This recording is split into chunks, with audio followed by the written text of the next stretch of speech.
I'd like to call the meeting to order. Good morning, everyone. As we gather here today, we acknowledge on behalf of the County of Renfrew and our community that we are meeting on the traditional and unceded territory of the Algonquin people. The County of Renfrew was established in 1861 on these lands, which have been cared for by the Algonquin people for thousands of years. We express our gratitude to the Algonquins for their stewardship of this land and honor their rich history and culture. We also thank all the generations of Indigenous peoples who have maintained a deep connection to this territory, and we are committed to fostering respect, reconciliation, and understanding. Please stand for a moment of silent reflection.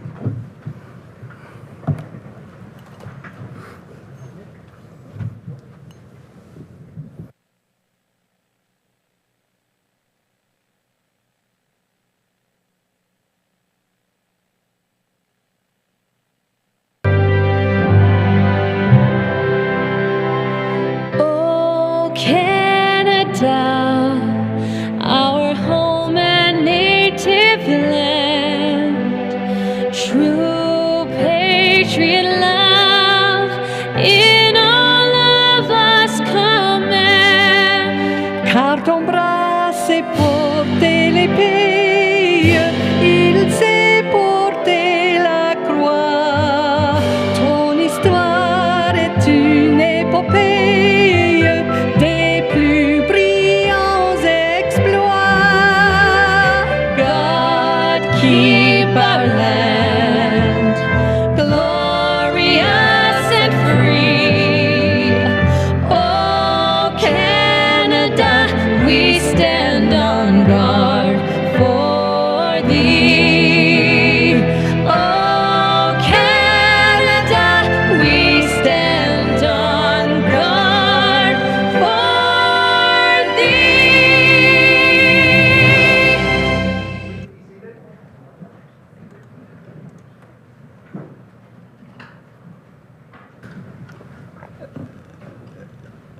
Madam Clerk, could you please proceed with roll call? Thank you, Warden, and good morning.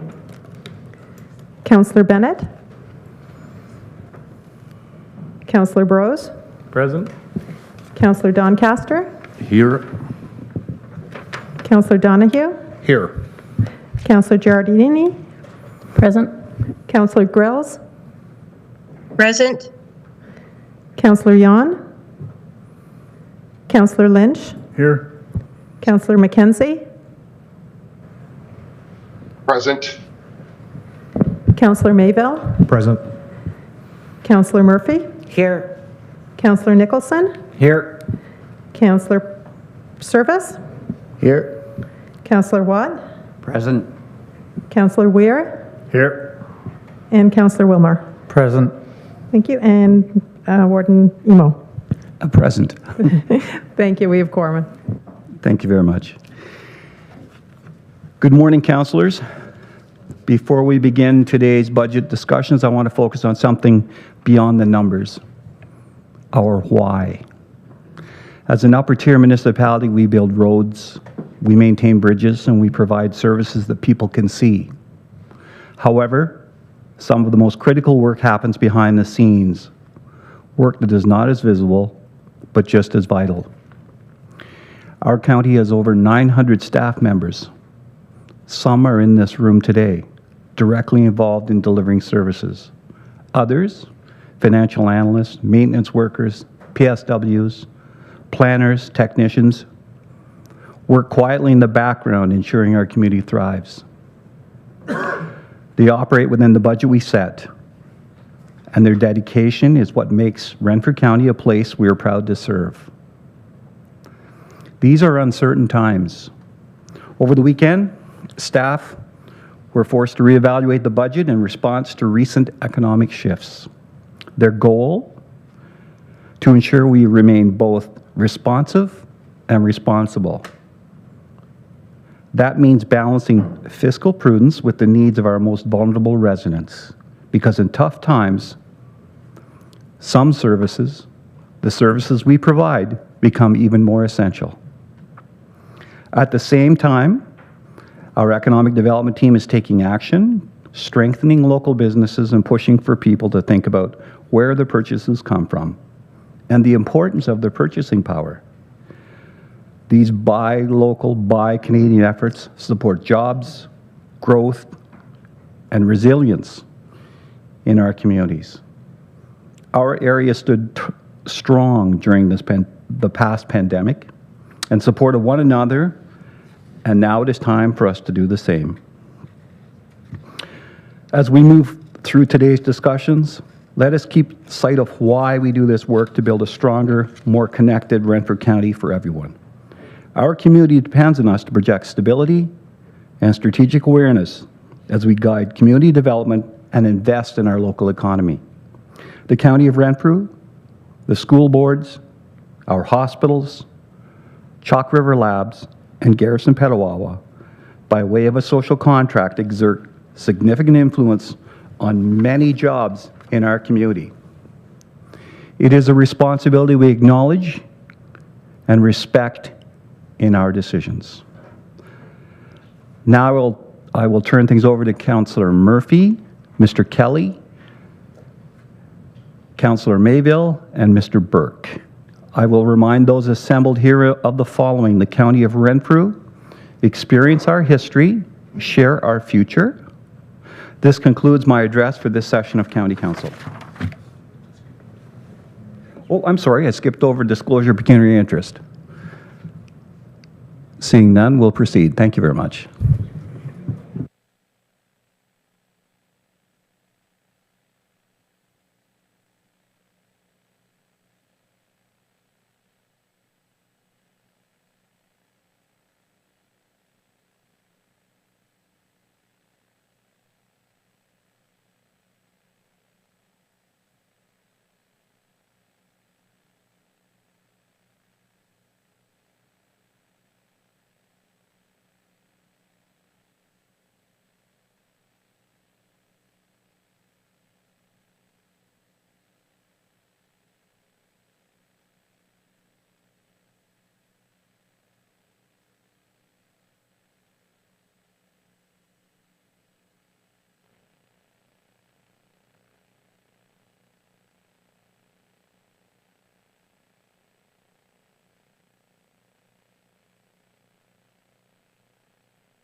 Well, normally I say happy budget day, but I think today I'll just say good morning, councillors. Before we begin today's budget discussions, I want to focus on something. Oh, that's you, sorry. We're all here. It's budget time. I know most of you didn't wake up thinking, I can't wait to dive into a budget today. It's not the most thrilling event on the calendar. But here's the reality. This is where leadership takes place. This is where we take responsibility, make the tough decisions, and ensure every dollar we allocate moves this county forward. Before we get into the details, I want to take a moment to recognize the incredible effort our staff has put into this process. Budgeting is a delicate balance between needs and wants, between immediate pressures and long-term sustainability. Thanks to their dedication, we have a strong foundation to build upon today. On behalf of the Warden, I also want to extend my thanks to all members of Council for your engagement over the past 2 meetings. Your thoughtful questions and insights show the time and effort you have invested in understanding the complexities of this budget. That level of commitment makes all the difference. Today's discussion will be honest and focused, ensuring that the priorities of this council align with the financial realities of both the economy and our taxpayers. Every dollar in this budget is a reflection of what we stand for, what we value, the kind of county we want to build. Some of these conversations may be difficult as we work toward a budget that is both fiscally responsible and allows us to continue delivering essential services to the people of Renfrew County. We also have alternative funding options and proposed service level adjustments to consider as we work toward achieving our targeted levy increase. I look forward to today's discussions to collectively shape a budget that reflects both our vision and our responsibility to the residents we serve. So let's get to work. And I just, as the warden pointed out, I just want to thank Craig Kelly and Tina and everybody else that had their hand in our new promotion. Craig, hold up the paper, please. I think that this is extremely poignant and very important for today. Think local, think Renfrew County, think Canada. So let's get to work. Craig, over to you, sir. Thank you, Chair, and good morning. Thank you, Warden, for the introductions today. The majority of today's, or at least the first part of this, will be Mr. Burke's wrap-up on where we are. But of course, the weekend brought us certain challenges, and I understand between ourselves and our U.S. partners, the tariff threat is currently on hold for another 27 or 26 days. But what those challenges brought, at least the conversation over the weekend with my colleagues and the senior leadership team, was an acknowledgement that should these tariffs had been put in place, it would have created some significant stress on our taxpayers. Not necessarily from a property tax perspective, but we're hearing from our businesses, and Mr. Davis's group is surveying them as we speak on a regular basis. Is consumer confidence is at nearing an all-time low, and people are really pinching their dollars, waiting for the next shoe to drop from our partners in the very upper levels of government. So recognizing these challenges may be faced again within the next month or at some point over the next 3 years and 358 days, that we needed to take a look at the budget once again. And we heard you as well. We heard you over the last 2 meetings throughout the month of January at our Committee of the Whole meetings. So the challenge was put to again, the senior leadership team to examine what we could do based on the conversations we had at those 2 meetings and what we could bring you today. And of course, that addendum was sent out on Tuesday to you for your review. I understand, and I don't make an apology for the lateness to it, because of course this world is changing as we speak. But we did shift gears a little bit and have still brought to you an addendum with a number of recommendations that, again, Mr. Burke will walk through. Many of them contained in the Committee of the Whole reports already, some of them new. This doesn't get us to 3.25% as directed earlier or later last year, but it gets us to a 6% tax levy increase and still provides for some great work to be done, obviously, throughout the county over the next year on behalf of us and behalf of your municipalities. And it also talks to being proactive in a reactive sense, because I think that's where we're going to have to be. If I take a cue from the warden's opening inaugural address, where we wanted consistent aggressiveness or consistent, it was something along those persistent aggressiveness, or anyway, to keep advocating on behalf of everybody. So you'll note in the addendum that we're looking at things. This was the start. You'll see this in all the local newspapers, of course, the new, think about where you're making choices. We know how to buy local and buy Canadian, but think about what your choices are. And we've taken an internal review of that. We'll talk about that later in a separate item that's going to come up later in the meeting. But taking a look at our own procurement policies, taking a look at how we can make a difference, taking a look at what we did during the pandemic to support businesses so that we're at the ready should we need to be called into action. We can pull basically a plan off the shelf to support those in need. That includes people in our housing units and people across the area. We have a tax deferral policy. It needs to be updated for those that might be in financial trouble as well. So those are a series of beginning items that we're talking about. But again, this budget allows for those things to happen and still allow us to deliver those services, again, to your communities, to our taxpayers, on an efficient and effective manner. So with that, Chair, there is a recommendation. It's really just the County Council receive this report, my report, for information and provide direction on fiscal planning strategies to maintain essential services while mitigating financial burdens on residents and businesses during a period of severe economic uncertainty. And thank you, Chair. Thank you. So I'll ask for a mover and seconder to get that on the floor. Moved by the warden, seconded by the member from Greater Madawaska. And now I can call for the vote before yeah. All in favor? Perfect. Thank you, everyone. All right, Mr. Burke, it's all you, sir. Thank you, Madam Chair, and good morning, County Council. As mentioned at the end of the previous meeting, it is not our intention to review the entire budget as it was presented over the last two meetings. We have narrowed that down into just a couple background or summation slides, and then I believe the 36 decisions that we had left and previously presented to you. So we'll go through those one at a time, but it's very much your workshop, so please ask questions as they arise.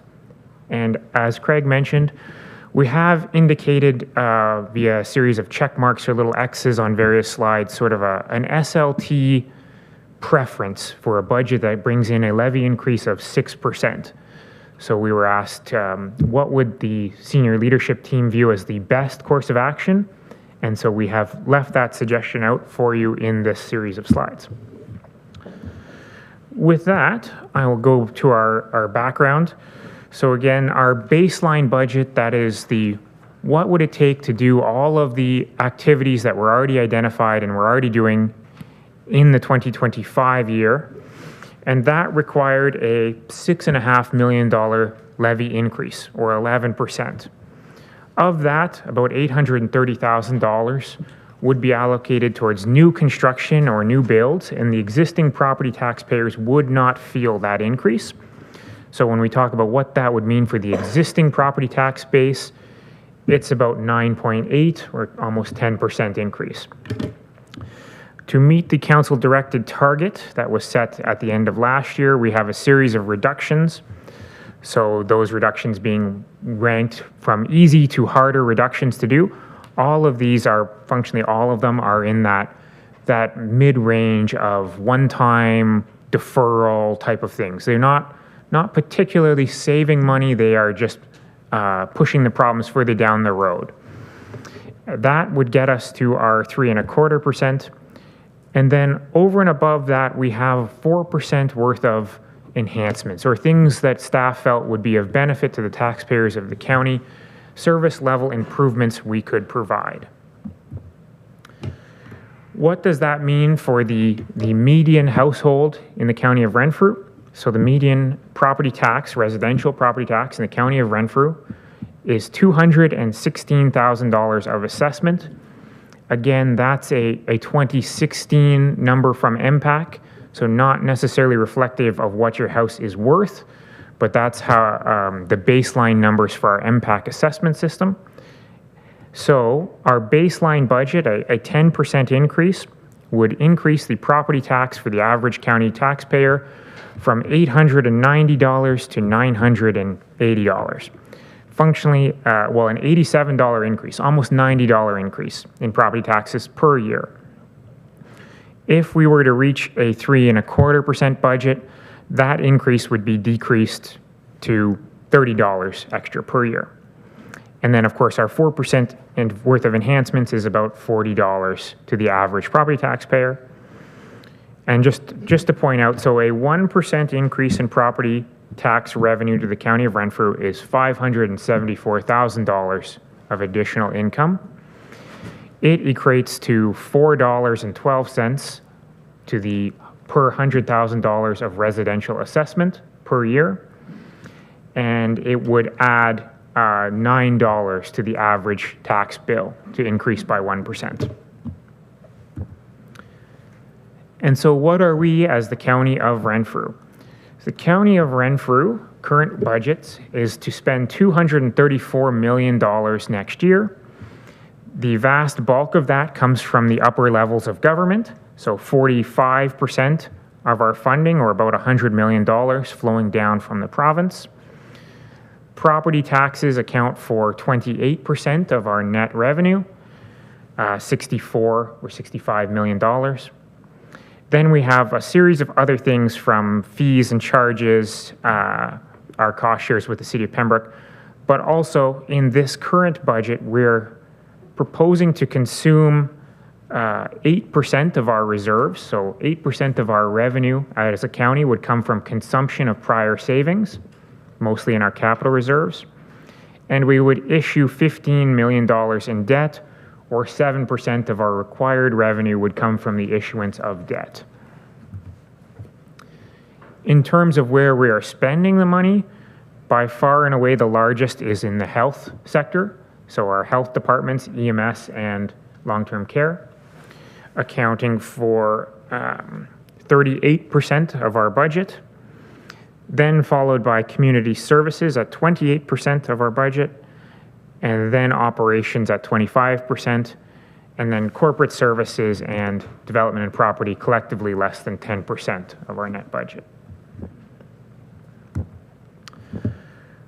So if we go back to what we have already spoken of, those enhancements and reductions that were suggested by staff, as I mentioned, there are 36 of them. Starting with the first day that we presented in health, so paramedic services, first enhancement is adding one administrative assistant level 1. The net cost is $62,000 or 0.1 of a levy percent increase. Functionally, the background is there for your information, but it's functionally a capacity issue with our current administration, and we, as the service has expanded, we are suggesting that the administration needs to expand along with that. The second suggestion is in a similar vein and at the exact same cost, to add a logistics clerk, again to help with that administrative capacity inside paramedic service to accommodate those expansions on frontline services provided. Again, net cost $62,000 or 0.1% of a levy increase. Third suggestion for an enhancement is to add full-time ACPs, that's advanced care paramedics, to help with the, I suppose, backfilling those leaves of absence and sick time as opposed to using casual staff. So it's to swap out what would be casual staff with full-time staff. And, you know, of course, a couple benefits from full-time staff over casual staff: easier to retain, you know, greater quality in staff, easier to plan around and staff those vehicles. So again, this particular suggestion is, we believe, of no cost. So depending on the benefit rate usage and the staff in question, it should work out to a 0% cost. Item number 4 is, again, in a similar vein, to replace some of our purchase service that we use in our VTAC program with an internal full-time hire, what we're calling a data scientist, to help do those statistical analysis that we require for those programs. So again, a 0% cost, we're saying we can achieve savings by not procuring this outside. Similarly, we also have an enhancement for our VTAC medical receptionists. They were historically part-time staff because the VTAC program was historically an uncertainty if it would continue or not. Now that we have some assurances around the permanence of that program, we're suggesting we turn those staff into full-time staff, and that again aids in the attraction and retention of those staff. This suggestion is around increasing the number of training hours we schedule for our paramedic staff. So we believe at a cost of $58,000 or 0.1% of a levy, we can add 1,000 hours, again, to try and support that annual training requirement for our paramedic frontline staff. As the service expands, so too does that tail of hours that is required to staff the frontline. The vacation, the sick, the training must expand along with that. This suggestion is to add a training session for the paramedic managers, specifically those commanders around managing in a unionized environment. We have run small-scale trials of this. This would be a larger version of that. So the cost is approximately $35,000 or 0.06% of a levy increase. For item number 8, this one, use the Community Paramedic Reserve. So as I mentioned at the time, the Community Paramedic Program has had a flat or a fixed funding envelope for a number of years. $2 million from the province and $365,000 from the legacy Community Paramedic Program. And again, because the funding hasn't increased, but our costs have, the program is bumping up against the level of what it can achieve within its funding envelope. And either we must reduce that level of service or we're outrunning our funding. This suggestion is to use our Community Paramedic Reserve to maintain the same level of service we are providing within that same funding envelope, but of course, to account for those inflationary pressures. So it's to use our Community Paramedic Reserve to withdraw $162,000 or 0.2% of a levy increase that would be saved by using this reserve. The next suggestion, number 9, our E911 readiness software. So this enhancement is to engage with a consultant to verify the GIS mapping of 911 civic addresses, so to make sure that when we use our dispatch system to send someone to an address, that is in fact the correct address. We know where it is on a GPS mapping system, as well as to allow your own local municipal staff to access 911 addresses via a self-service module. So right now we assign 911 addresses when requested, and this would allow self-service of your local municipal staff for that. With that, Madam Chair, that's it for EMS. I'm not sure if that's a point to stop and have. Yes, thank you. Questions, comments, concerns with regards to the EMS service? Member from North Algona Wilberforce, please. Thank you, Madam Chair, and through you to either Daniel or the Chief. Just curious about the data scientist proposal to add another position. Is it possible at all to use AI to do that same data mining and coming up with some possible in resolutions or changes or?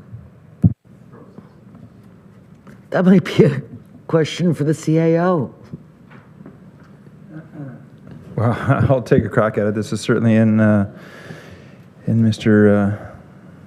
Chief Nolan's, who are you again? Mr. Nolan's ballpark. I would suggest to you that AI is not perfect. I think there are AI softwares that would allow certain people to do this. This is a data-driven research analyst. We have VTAC, we've got MESA coming at us, we now have the Heart Hub. We have several of these outside programs that heavily rely on data mining, and data analysis that we are required to submit reports on a quarterly, if not monthly basis to the province. And if our data and reports aren't correct, then we are at a significant disadvantage moving forward to get that funding. And I don't think that ChatGPT is there yet, but Chief Nolan, I'm not sure what you can add for, please.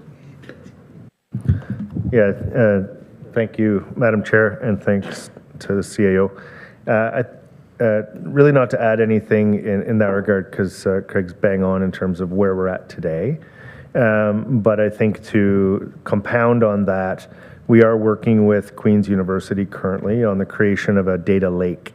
And what a data lake is the identification of reliable, clean data to be able to go into a repository. And with both the School of Business and the School of Mathematics at Queen's, we, within the paramedic service here as well, partners in Northumberland are working with us on this so that we can actually create the first North American data lake for paramedic data aggregation, and then be able to train the data to then be able to search the data and bring it out. So that actually speak to the importance of this role for us to be able to work smarter with that data and then be able to create a template which is similar to the work that's going on in Milan currently, where they've just embarked upon a parallel process as a sister university to Queen's. So look forward to that. There's not a cost for that in my budget. That's work that the team at the back are currently undertaking so that we can achieve, I think, the goal that you're intending. But maybe in 6 or 7 years, you can ask me that question. I'll let you know how it's going. Thank you, appreciate that. I did notice that the chief brought backup. I'm not sure what he thought was going to happen to him today. Anything further on EMS? Yes, member from Renfrew, please. Thank you, Chair. It's on number 8, the Community Paramedic Reserve. Is this a one-time thing for this year, and will the reserve be replaced in years to come? Thank you. Through you, maybe I'll. Sorry, you guys were fighting to answer the question. Yeah, They are excited. Thank you, and I appreciate Daniel's ambition on that one. And I'm sure he'll have something to add to what I have to say. But as those of you that were at Roma this year may recall, we were working very closely with the Ministry of Long-Term Care, who's the principal funder of community paramedicine, because this fiscal year that we're entering with the province will be the last year of the contract for community paramedic service. And our ask, which the CAO, the warden, and others, the chair, have undertaken, is that this goes to base funding so that the base funding then has an annual escalator associated with it. And the challenge of being in a static multi-year contract coming out of the pandemic, remembering when this began, is that the demand continues and our costs increase, collective bargaining and so on, but our goal by pulling it from reserve is to offset the increase in our annual costs and also to be able to maintain the services to have a commensurate outcome within the community. In terms of the replenishment of the reserve, there are only certain times in eligibility to be able to put things into reserve with provincial funding.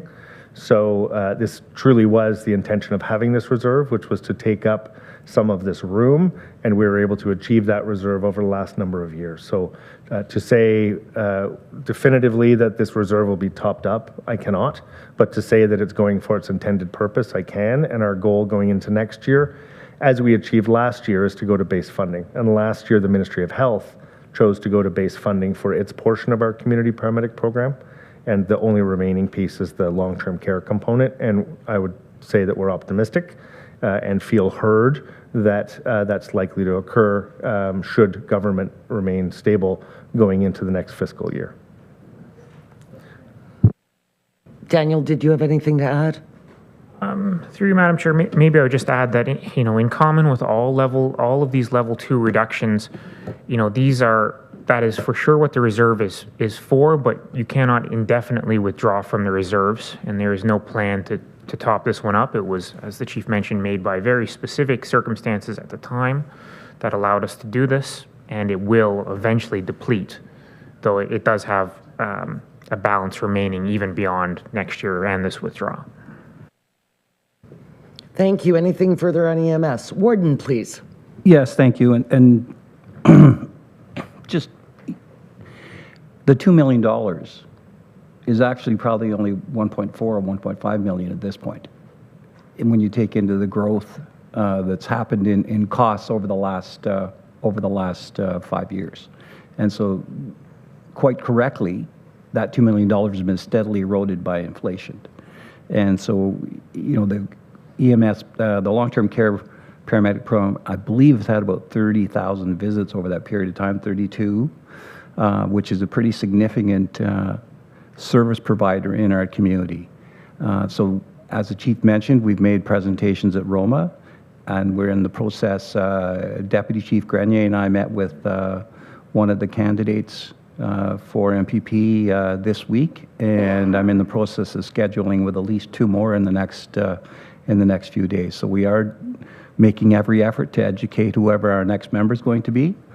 I've also had some conversations with adjoining existing MPPs who I suspect will return to ensure that they also are aware of that in their community. So we are making a significant effort to try and cement this in.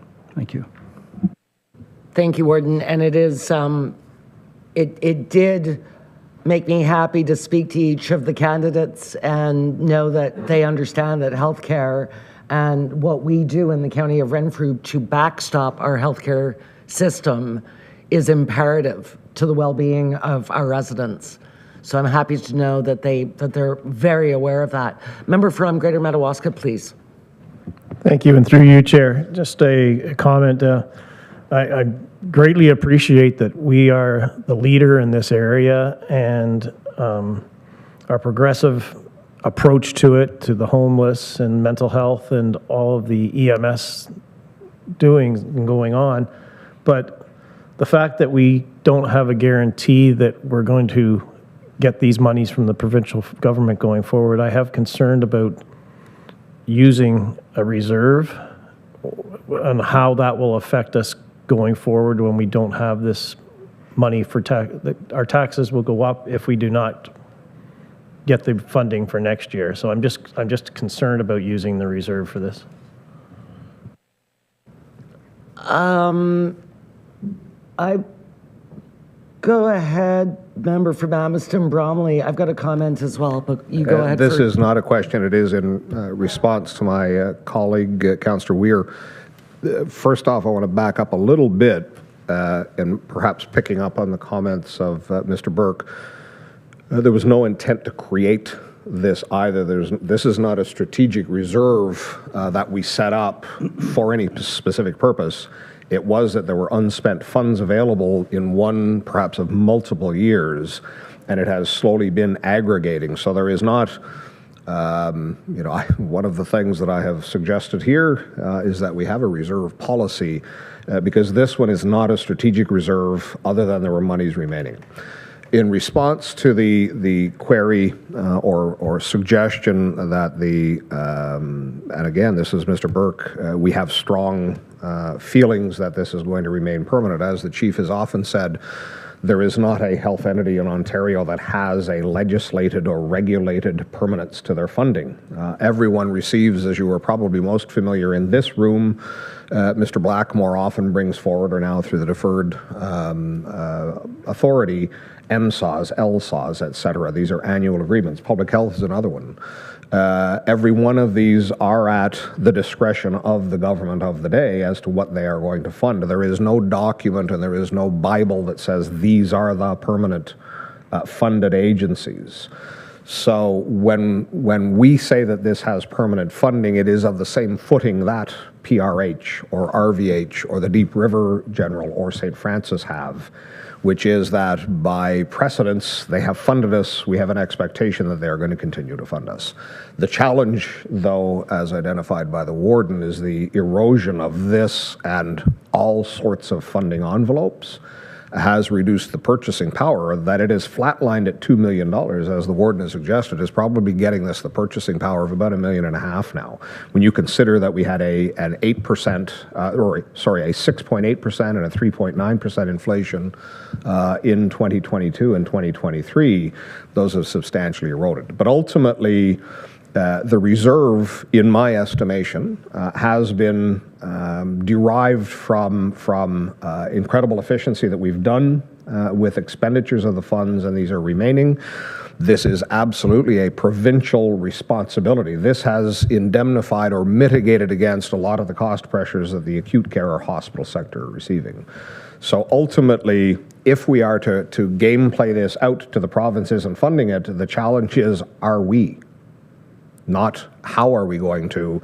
Then we are substantially moving out. I can hear the wheels actually spinning in my colleague from Deep River's head that this is not a property tax issue. So I have comfort that we've established the bona fides of this program, the absolute critical need of this program, that permanent funding, there is really no such thing, but we are reliant on that every year. In my estimation, it would be appropriate to use these funds derived from efficiencies in past years towards cost pressures in this year. Thank you.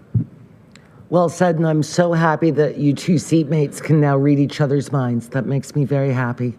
You nailed it. My comment was going to be, we've said about other programs that we're the administrator for, but not the funder for. If the province doesn't fund it, then we're not in that business anymore. And so, to your point, this isn't going to be an increase in property taxes because community paramedicine, which is one of the greatest assets we have, will go away if it's not provincially funded. Healthcare is not a property tax issue. We are amazing, as the chair of Health just said, at finding efficiencies with Chief Nolan and his incredible team to provide these different initiatives, but they are not our responsibility, and whomever is administrating them and working on them should be applauded. And I think that utilizing a bit of the reserve is the appropriate way to go. Is there anything further on EMS? Then let's go to long-term care. Thank you, Madam Chair. So beginning in long-term care, we have this enhancement predicated on what would it take to reach the provincial goal of 4 hours of direct care per resident per day, and trying to price this out. So currently, Bonnechere Manor is providing 3.38 direct care hours, and Miramichi Lodge is slightly better at 3.61.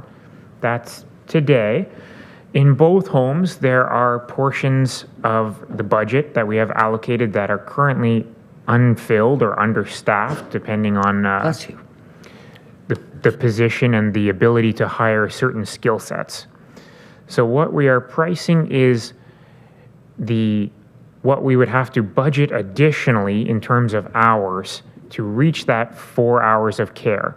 So we would have to first be able to staff what we have budgeted currently, and then budget more and fill more. And in both homes, that is the RPN hours, about, 12,000 to a home to reach that 4 hours of care. That's our current thinking. This would cost $764,000 a year, or 1.3% of the levy, to budget that amount. Staff are suggesting that, the senior leadership team is suggesting that in the current year, there's perhaps other priorities, and we wouldn't increase our staffing levels to this amount. But we will still try and staff to our budgeted level, which is remaining a challenge, but it's getting better. That is the predication of this enhancement, was to display what would it cost us to reach that 4 hours of care. The next, you have a question. Oh, I'm sorry. You're supposed to be helping me. The member from Aviston, probably, please. Thank you, Madam Chair. Just at your direction, do we wish to address each of these as we come to them, or do we wish to complete the long-term care as we did with the paramedic service? I was trying to get through long-term, like each section, and then circle back to questions. Excellent, thank you. Thank you very much, sir. Thank you, Madam Chair. Number 11 is carrying on from your earlier comment about healthcare is not a property tax issue. Helpfully, Director Blackmore just received this slide deck from Advantage Ontario within the last 2 weeks, and it very clearly demonstrates that by far and away, long-term care is a property tax issue. So of the 67 municipally run long-term care homes surveyed for Advantage Ontario, 66 are funneling property tax revenue into their homes to make up the provincial shortfall in the level of service they wish to provide. You can see there that almost all of them are doing it every year, just as we are. And the average that they are providing is 26% of the home's net operating revenue, or province-wide, about $312 million of property tax funding shifted into these long-term care homes. Here in the county of Renfrew, I've just charted out our municipal contributions over the last several years. So you can see from the chart that Bonnashare Manor has historically required slightly more municipal contributions than Miramichi Lodge. It's a slightly bigger home, and for the last number of years, it's had a slightly lower CMI rating, which then flows out to the funding formulas. In the current year, as a percentage of operating revenue, you can see that we're hovering at about 9%, so well below the provincial average of 26. We're contributing about 9% of our home's operating revenue. And you can see that those two percentages are actually coming into line, which would make a lot of sense to us. We have budgeted under the assumption that the CMIs in both homes will be equal at 1. So that makes some sense that those percentages of operating revenues are now coming into line. Bonnashare Manor is a little bit better, but it has some offset revenue from solar panels and the adult day program. What this suggestion is a carry-on of the idea of reducing our capital levy contribution as required. It's actually the same idea as reducing our capital levy contribution, but concentrated into the homes because the homes have a slightly better capital reserve position. So instead of trying to shift money out of the homes capital reserves to our general capital reserves, which would be difficult because those were built on a number of years with a cost share to the City of Pembroke, and we'd have to go through a calculation.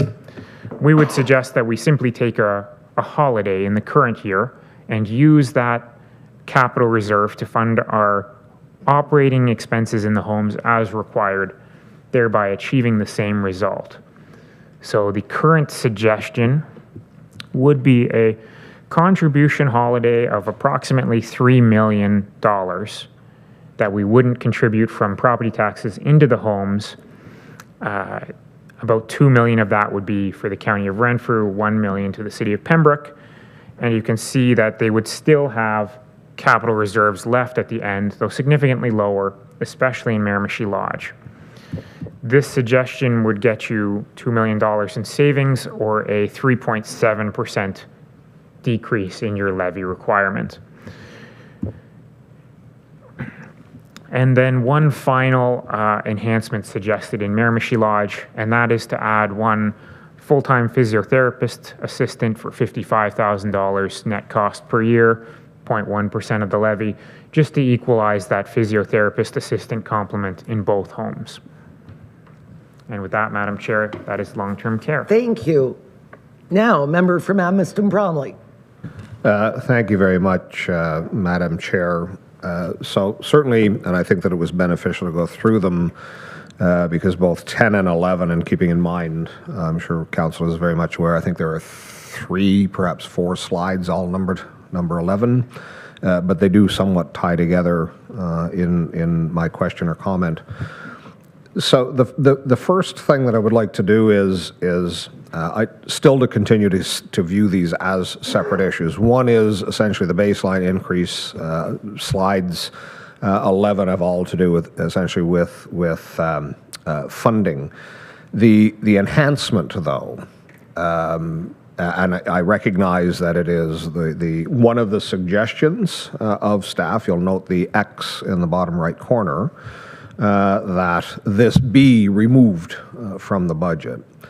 So, before we even get to that point, I would like to know, and I did have opportunity to discuss this with Mr. Burke last week, and it certainly was of no surprise. At the Health Committee, I did question how the numbers were derived because I was incredibly confused. To go to the, and unfortunately I can't advise Council which page of the actual line item budget that we're looking at, but I have in front of me open both Bonnashare Manor and Miramichi Lodge. So ultimately, for each of those homes, if we combine both the baseline budget plus the enhancement and view it in its totality, at Bonnashare Manor, it would require a 12.1% increase for the manor alone that, in fact, was farther away from the target 4 hours than the lodge was. Conversely, and confusingly, the lodge, which was closer to the target, if we combine them into a single, it's a 52% increase. And at the Health Committee, and of course now all of Council sits on the Health Committee, so they were privy to that conversation. I was struggling to try and understand how there could be that much delta between the lodge and the manor. And I recognize that the recommendation here, Madam Chair, is that this be removed for 2024, but in order to form an informed decision and judgment, I would like to be able to wrap my head around that. So I did last week ask Mr. Burke if he could prepare something that could shed a little bit more light onto why there was that much difference in what each home's allocation from the municipal levy would be. Through you, Madam Chair. So I would start by saying that when we throw out our current level of care, 3.88 and 3.61, that is today at our current staffing levels. If we could staff all of our open positions and everything we have budget for, I suspect that both homes would be almost equal, should be almost equal in their level of care provided if we were at the fully staffed levels.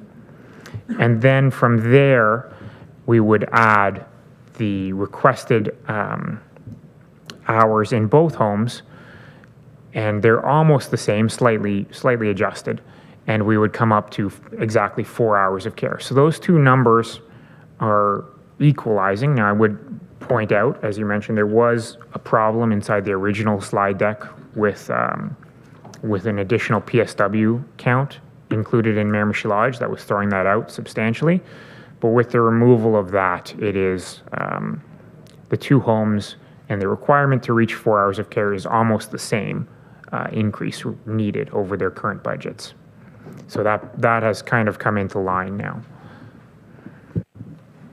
Supplementary.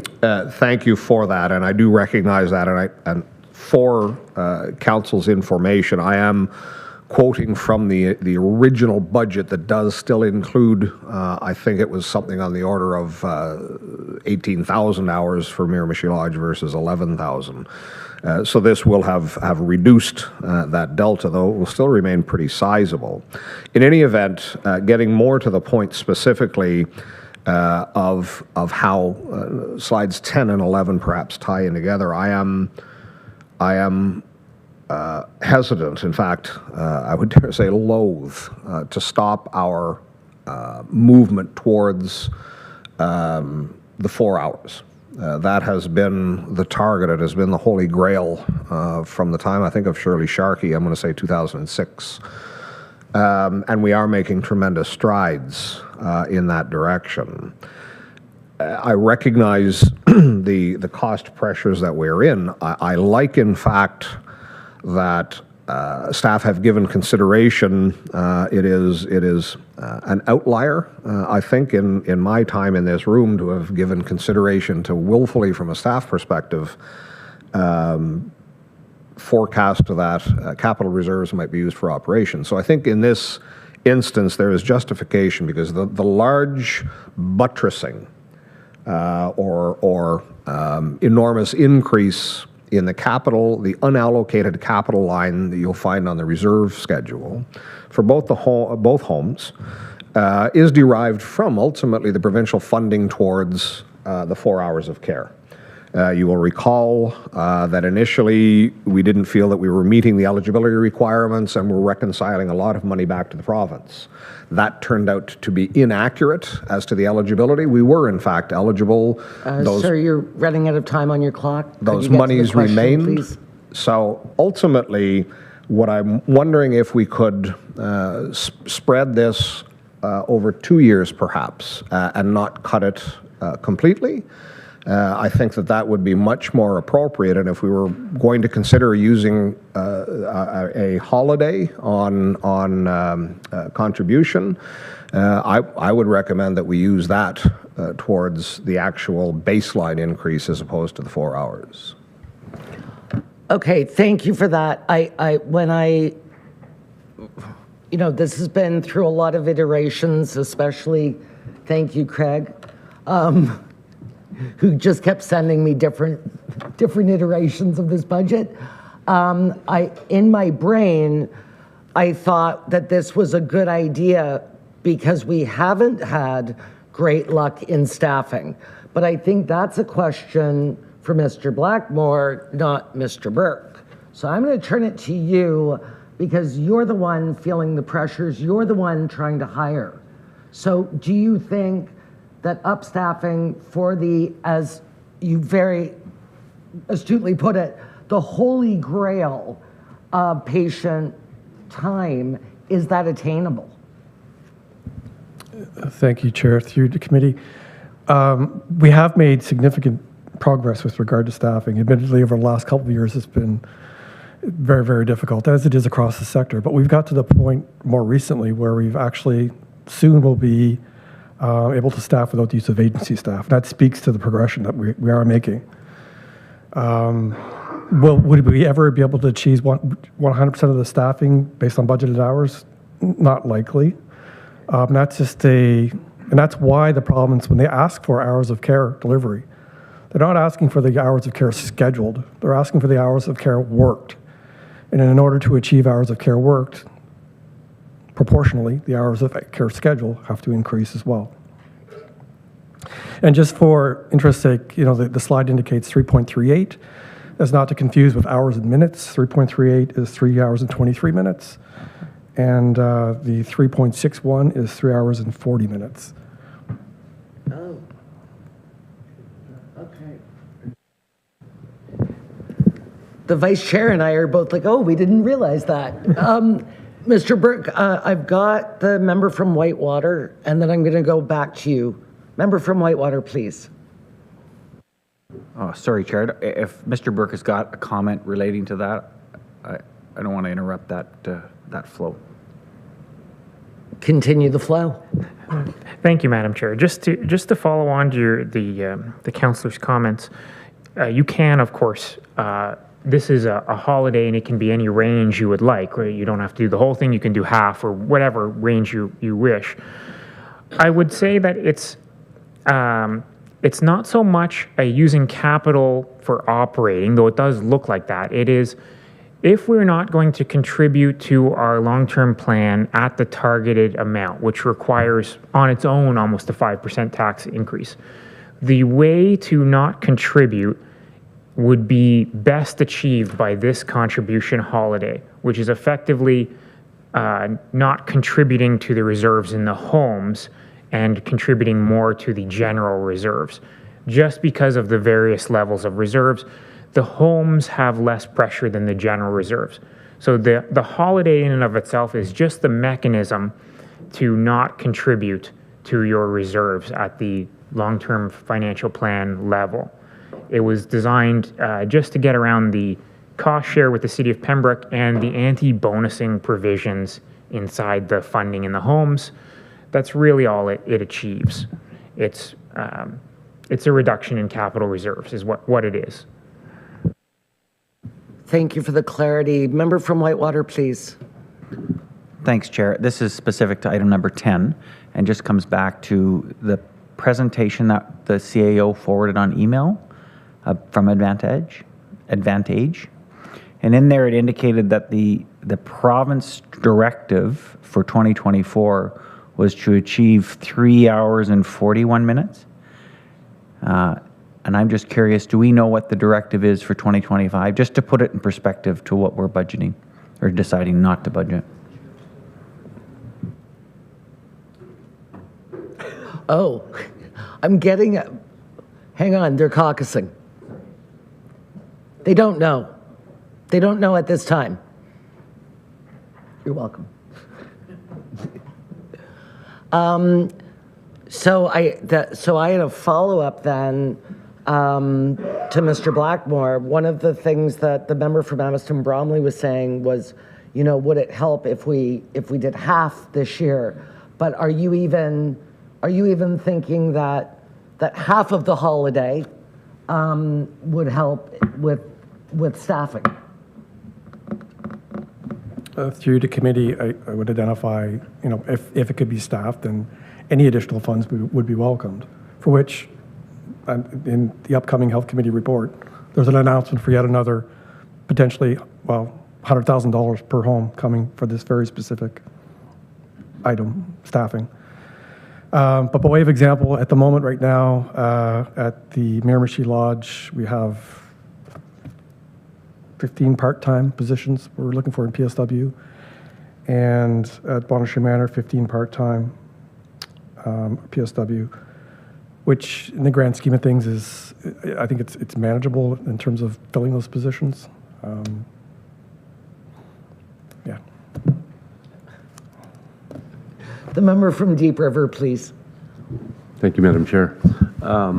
Recognizing that staff has gone a long ways to move us towards the suggested directive of 4 hours of care, the level of care. I'm concerned that at what cost is this coming to in overall in what we're doing.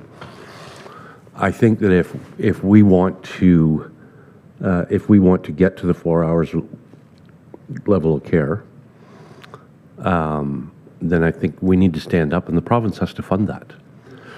We're now at using, now this holiday aside, I'll get to that in a second, but once again, as my colleague beside me points out, we're using property tax dollars to operate our 2 long-term care centers to the tune of over $1 million each. And that keeps going up. If the province isn't going to pay for this, then too bad. We're going to provide 3 hours and 43 minutes of care. That's still being subsidized by property taxes. Staffing 10 to 15 PSWs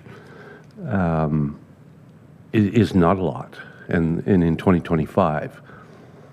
In 2026, in this area, you're going to see the pressures of another 100 plus PSWs required when the new long-term care opens up in Deep River, maybe 2027. But so how do you do that? How does that facility fund those, and we fund or how do they staff those, and how do we continue to staff our 2 long-term care homes? And I don't know if there's a difference in the compensation, because it's 2 different models also. So I don't know who's going to win on that fight. But just back to the current level of care that we've achieved is admirable at the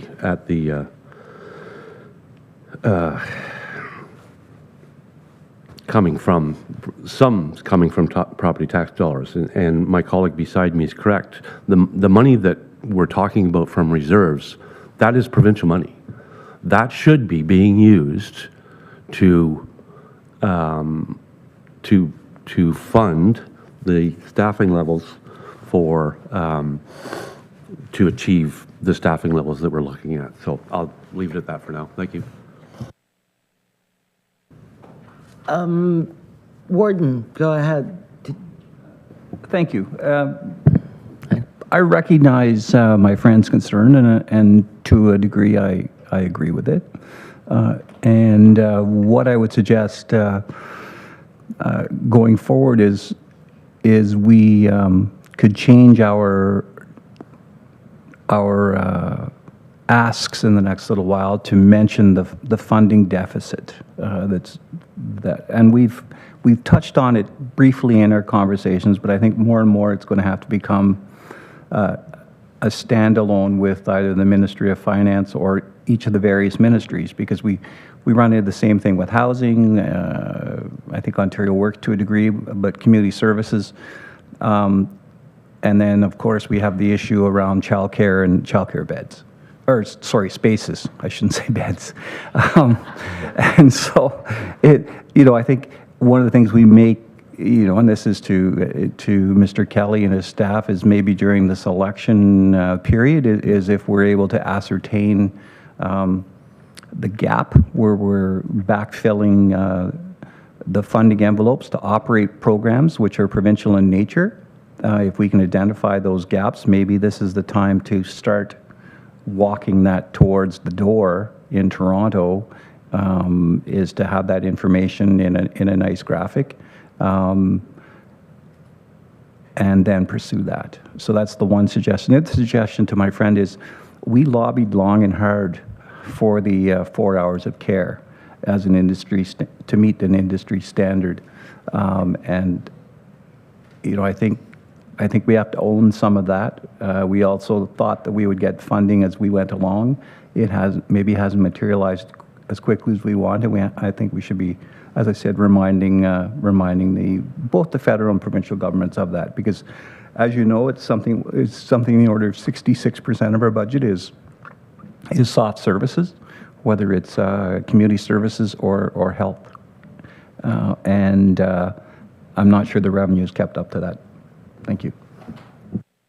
Well said, Warden. And I agree with you. And I think that we've been very focused on so many initiatives that we've wanted from the province and have been successful with the province with all the lobbying efforts. And congratulations to everyone.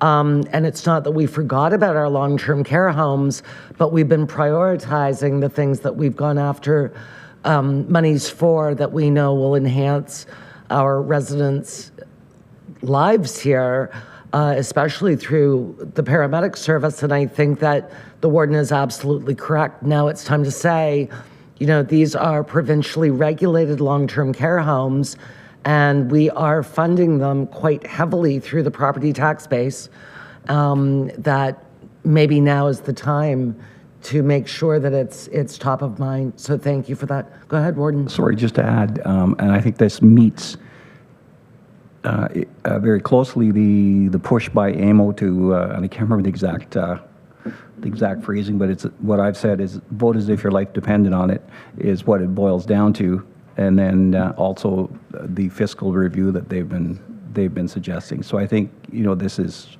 part of that larger conversation too. And you are correct. It is vote like your life depends on it. But also it's the social and economic prosperity review that AMO and now Roma are begging for, and it should be an election issue, quite frankly. But yes, member from Petawawa, please. Thank you, Chair, and through you. First, let me commend Director Blackmore and his team for achieving high standards of care and high ratings at both of our homes. When I first saw these enhancements, I thought it's a very ambitious goal, but one that we should strive to achieve. But I agree with Councillor Doncaster, this was a benchmark set by the province, and perhaps we should continue to advocate the province to assist us with funding this type of enhancement. And but I do believe we should strive to achieve that goal for all of our residents in both those homes. And I agree with Councillor Donahue that perhaps this is something we could spread over 2 calendar years. As Director Blackmore has pointed out, it will be difficult to staff PSWs and nurses all of these hours in 1 calendar year. But I do agree that it is a goal that we should continue to strive for, whether we fund it out of reserves or advocate for the province for this additional funding. Anything further? Member from Abbotston Bromley, please. Only, Madam Chair, if there's nothing else, I just wanted to make sure I was recognized. I am to speak after everyone else has had an opportunity. Seems that I am. So a couple of points. One that I wanted to pick up on, Mr. Burke actually had said when he was showing, I believe it is that, maybe it's the previous screen, advised that long-term care is a property tax issue. Well, I certainly acknowledge that while we were talking about Monash Manor and Miramichi Lodge, it is. But when you look at this charting, 66 of 67 municipal homes are actually doing it. I think that that's probably still the minority. In the county of Renfrew, there are 9 homes, only 2 of them are municipal. So there are 7 that do not get a subsidy. I'm saying this so that everyone, to be fully transparent and clear, this is a choice. These are discretionary dollars that this entity, the County of Renfrew, has decided are appropriate, and I firmly do believe in that, and I wish to continue that. But I think it needs to be said that it's not a long-term, it is not a property tax issue, other than we have made it one. And I am confounded as to how those that are not municipal homes, how they're funding their acceleration or movement towards 4 hours of care. In any event, I just wanted to comment on that because I think it does need to be known that it really is not. By discretion, we have made it so, and it shall always be ours. But at the end of the day, my recommendation, and I don't know if you wish for this to be through a resolution, Madam Chair, okay, fair enough, then, that I would move that this, and I'm not even sure how to go about doing this, but my recommendation is that, in fact, we spread the, if you will, the assault on the summit, that we do not do it all in 1 year, but do it spread out over 2 years and find some savings that would be less than that.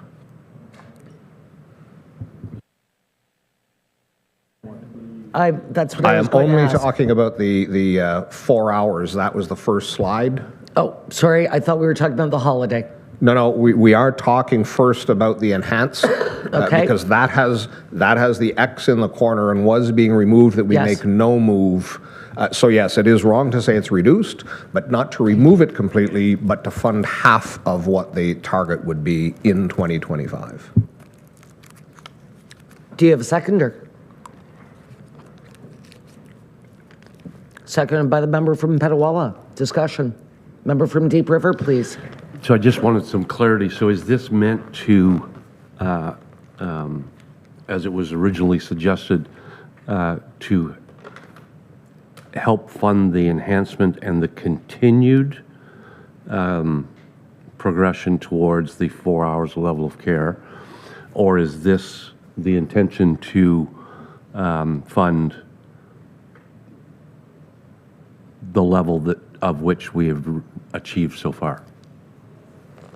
I believe, I'll let you speak for yourself, member from Emerson Bromley. So just by dint of the order of the slides, it's kind of out of sequence, because I think it probably would have been more practical to have approached how are we going to fund the baseline budget and then have the discussion, but this is the order of the slides we're in.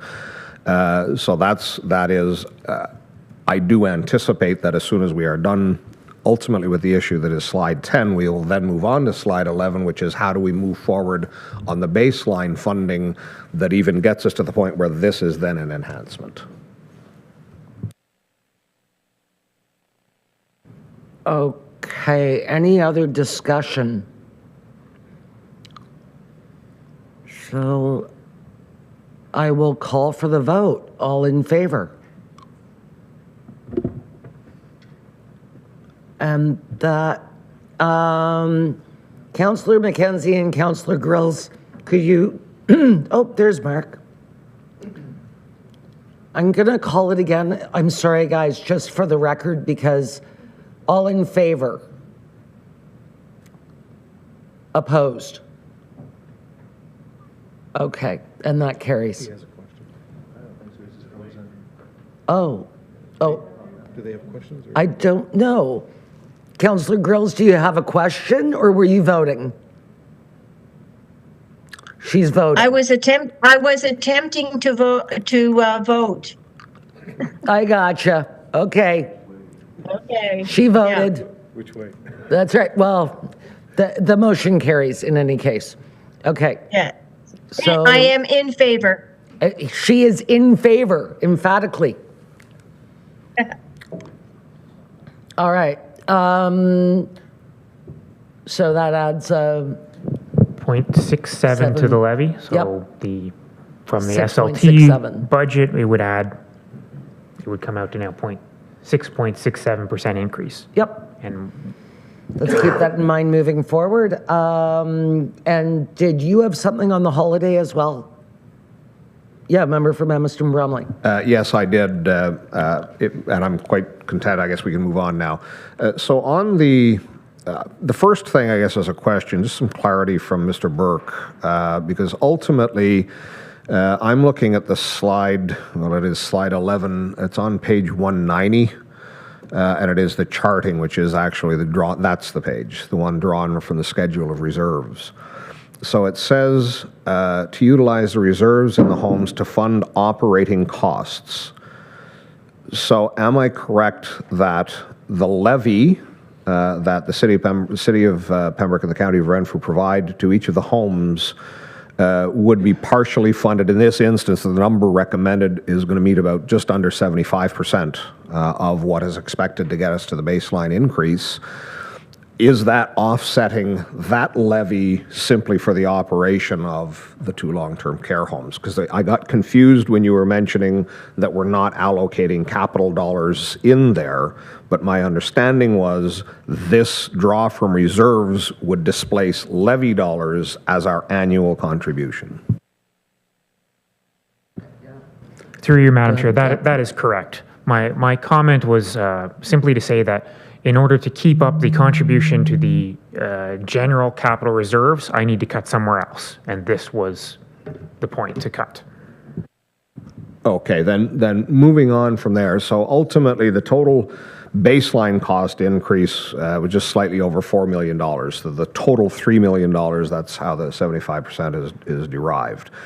One of the things that I also, and I don't know where we can bring this in, and I understand that, commend Mr. Burke and Mr. Kelly and whoever had a hand in this, in a very constrained timeline to review and redo this. But ultimately, if you will note here, the 2024 estimated surplus in that chart is about the middle column, and it is suggesting $1.5 million at the manor and $1 million at the lodge. Both of those numbers are inconsistent with a later slide that we're going to get to by $500,000 at each.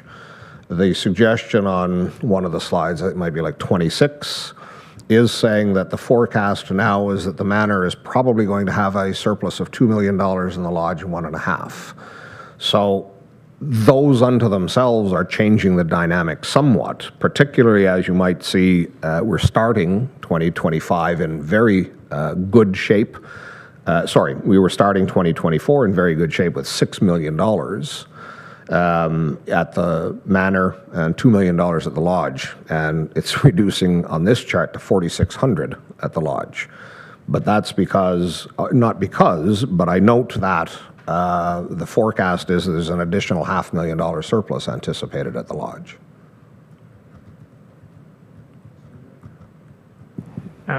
Through you, Madam Chair, yes. So the reserve schedule as on this slide is exactly identical to the one in your original budget package. So we have, trying to account for where we think we will land the year. In some of the later slides, we have estimated an increased surplus, but this is simply the original one. So as you note, Miramichi Lodge will likely not be that bad. I had to make a little bit of a tweak there where I took some of the.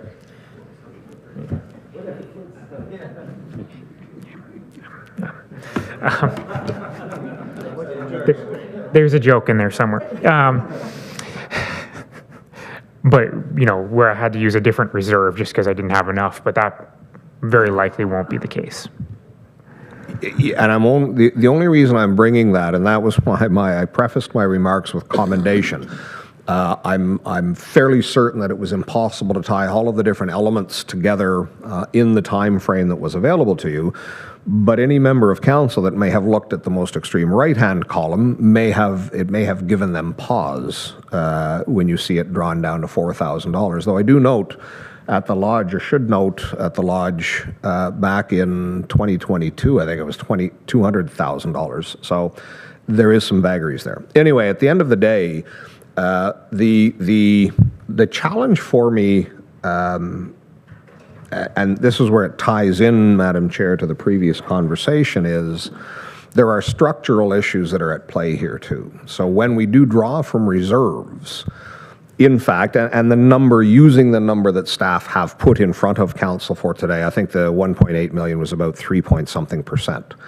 So ultimately, if we in fact did this, it would obviate the need for 3% levy. But this isn't going away. It is pushing it down the road to next year. And if in fact next year we have another 3% increase, now we're looking at a 6.21% increase only on baseline funding. So that's where I'm still struggling with trying to arrive at what might be available to us that does not put us in as much of a position of deferring increases. You're absolutely correct in what you just said. I think that what staff were trying to achieve for today was knowing that our world changed substantially in the last week, what would be palatable for this year. And I think it was over all the departments, not just in the health department. But Daniel, did you have a comment? Through you, Madam Chair, yeah, I would say that, I mean, that's always the trade-off we're looking at, right? 6% property tax increase is bad enough on its own. This would be more like 9 if we were to not do this.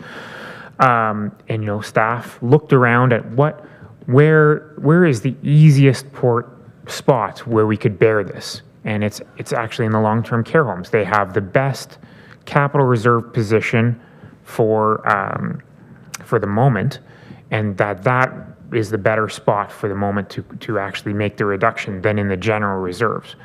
But you know, again, it's really the political decision. What is the acceptable tax rate increase for the residents, and the trade-off about what we would like to see in our long-term financial plan as to reserve contributions. Member from North Elgin, Wilberforce. Thank you, Madam Chair, and I certainly do agree with my colleague that we don't know what next year might bring, and by pushing this forward, yes, it could be a financial impact going forward as well. But it also, in the interim, if we stick with this suggested option, it gives us an opportunity to advocate to the province and to the different political parties that this is a challenge, this has and will continue to be a challenge, so that, and as the warden had said, gives us an opportunity to lobby in this current year. Well said. Anything further? Member from Evanston Bromley. Thank you, Madam Chair, and I was rapidly trying to scroll to that page. I wonder, Mr. Burke, if you can bring up the page where you are projecting the surpluses, the various departmental surpluses. I think it might be 26. No, prior. No, that is the one. Thank you. That's absolutely the one. I just can't see it with these eyes. So ultimately, it's showing 1 million as general.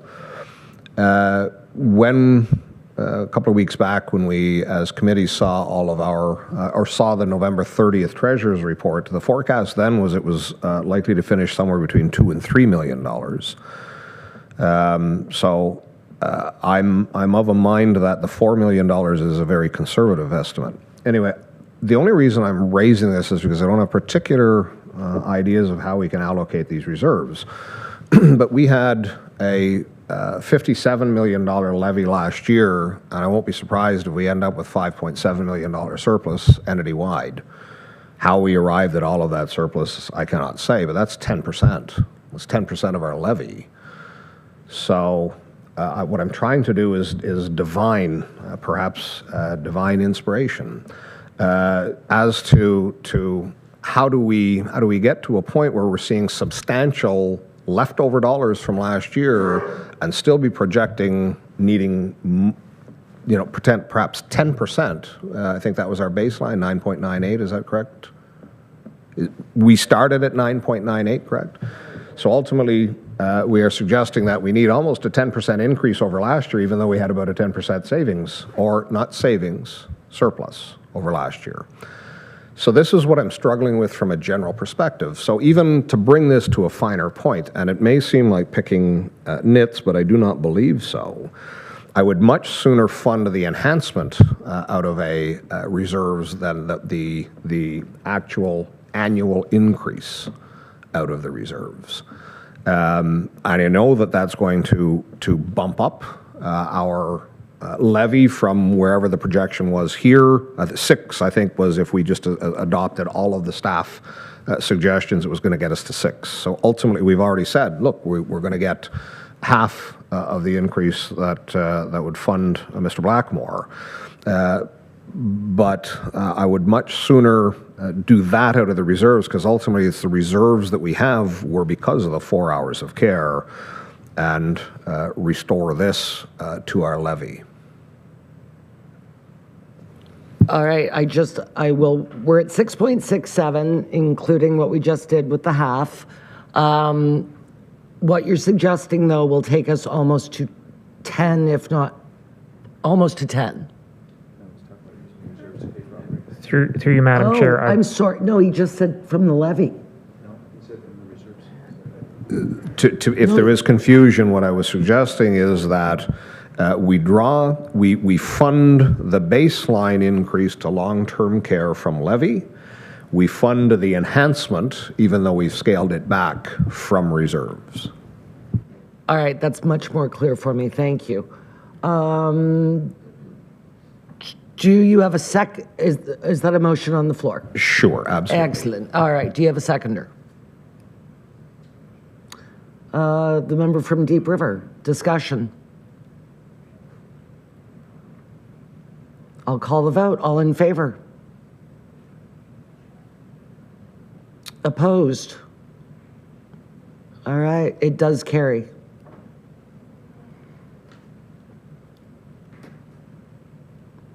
Anything further on health in general? All right, then I think that this is a great time to take a 10-minute break. It is 10:57. We'll come back at, say 11:10, and we'll carry on with community services.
Thank you, Tina. So before I turn this back over to Daniel to head into community services, I just want to bring your attention to the screen.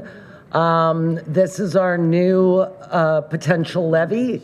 These are the items that we just agreed to, and we'll be keeping a running tally. So just to keep those numbers in your head as we move forward. And Daniel, I'm going to send it back over to you.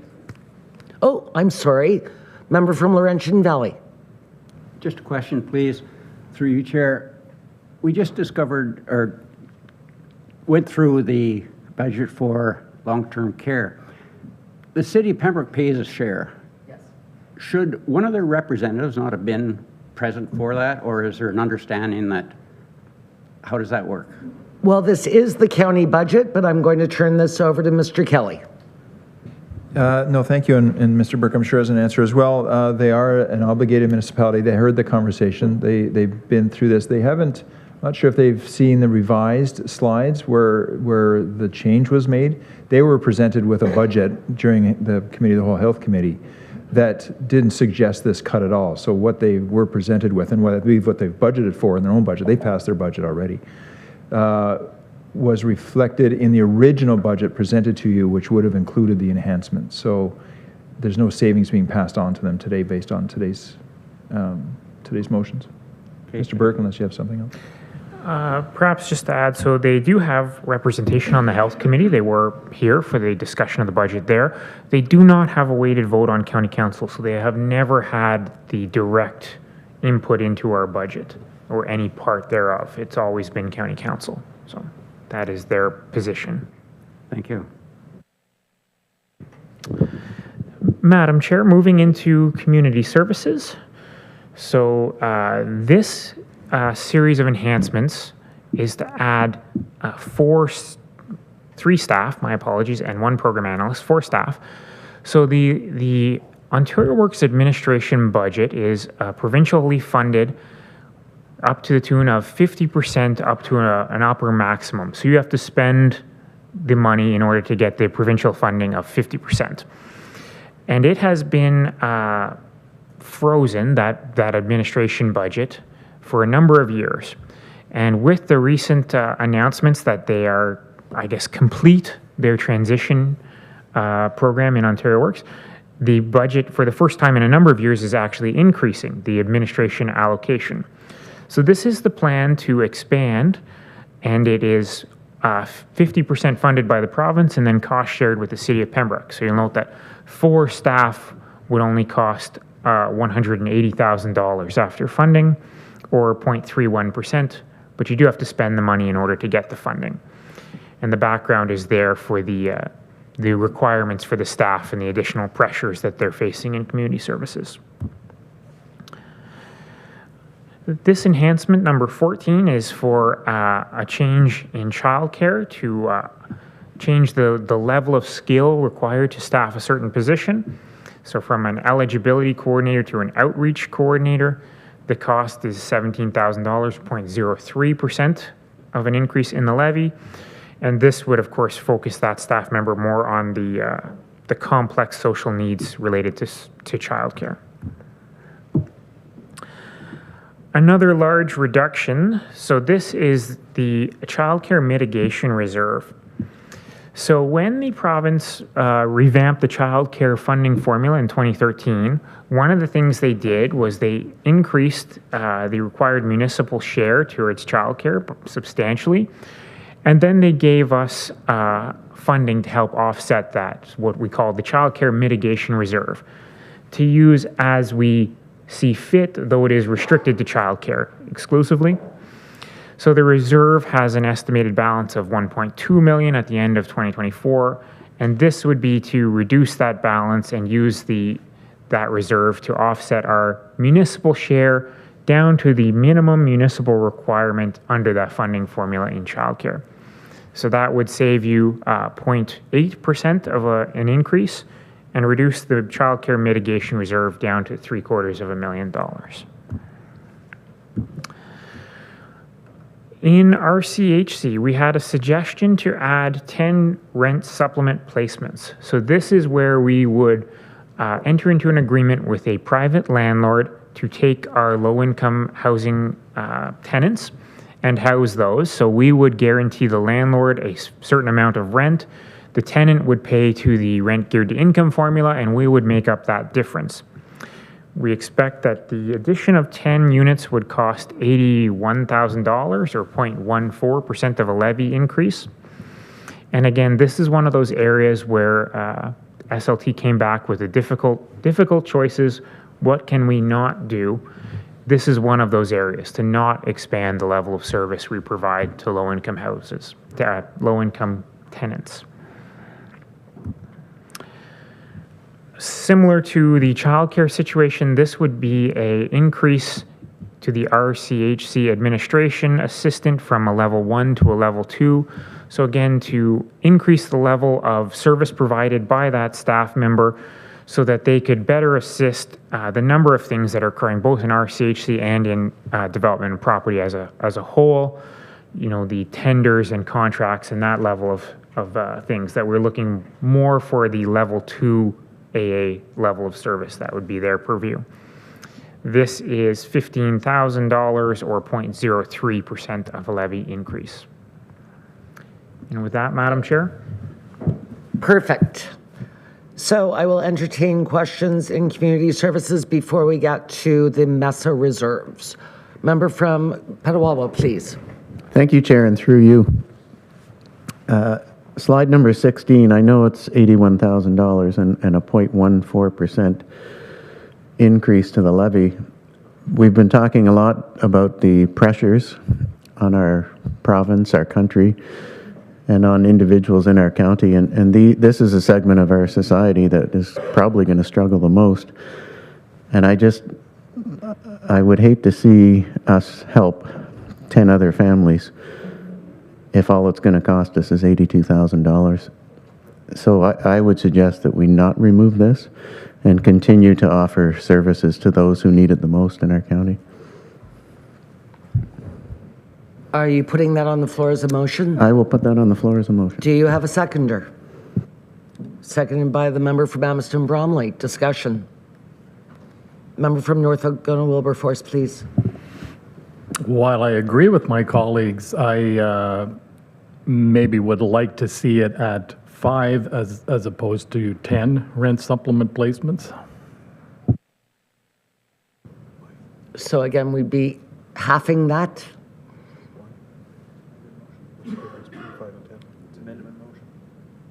What's that? That's an amended motion. I was just going to ask the member from Petawawa, are you?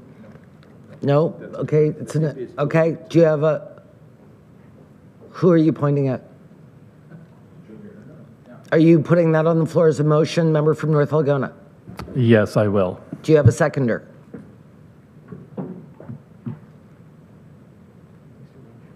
Seconded by the member from Renfrew. You were hiding. So I will ask for the vote on the amended motion first. All in favor? That is defeated. Thank you, Councillor Grills. Is there discussion on the entire amount? Member from Whitewater, please. Thank you, Chair. I'm just curious. We know that we are suggesting to add new positions to the county throughout this budget, but it's already February. We will realize some unspent money from those positions. Could it be reprioritized for something as high priority as this? Through you, Madam Chair, I would say that the County of Renfrew as a whole has 1,000 staff members. At any given point, numerous staff are off or doing other things. So we typically don't account for that unless we wanted to start something halfway through the year. And they don't always start at the level we have budgeted. There's other factors in there as well. So it's difficult to quantify that. And we typically, by historical, we have not done that. We have usually budgeted the amount for a full year unless we have direction to begin something halfway through the year. supplementary. Yeah, thank you, Chair. I'm just looking at item number 13, and I don't know what pot of money, yeah, okay, it's 50%, but could we take something like that, delay the implementation for 6 months, or at least until we get the funding to be able to achieve 16, and have the two of them work off each other? Are you putting that as a motion on the floor? Before can staff confirm if that's even possible, and if not, then I won't. So through you, Madam Chair, item number 16, the rent supplement units have no funding associated with them at all. That housing has sources of funding. They have been maximized in this budget before we have suggested any enhancements. This would be entirely property tax based. So item number 13 is 50% funded for whenever you start it.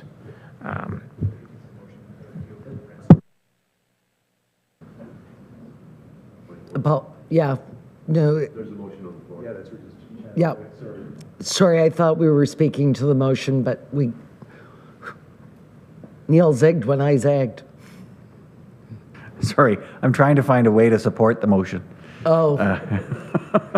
Okay. Well, you can do that next. Yeah, thank you. All right. If there's no other discussion, I will call for the vote to include the 81,000. Thank you, sir. All in favor? Opposed, if any? Yep, no, I'm 2, 3, 4. 3, I think they are. 3, 4, 5, 6, 7, 8, 9. That's defeated. No. Okay, can we do this again? My apologies to the people on the screen. Are you in favor? I voted against. Oh, I'm sorry. Again, the delay, that was my fault. Apologies. All in favor in the room? Okay, that does carry. Apologies. It's with their delay, I thought they were voting they were opposed. All in favor?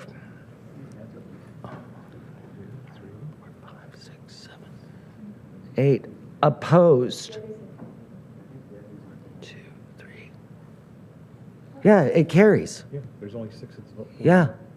We're missing 2 members. Yeah. Sorry. Sorry. The other complication is that you guys are on screen, but we're missing 2 members today. So the vote isn't, yeah.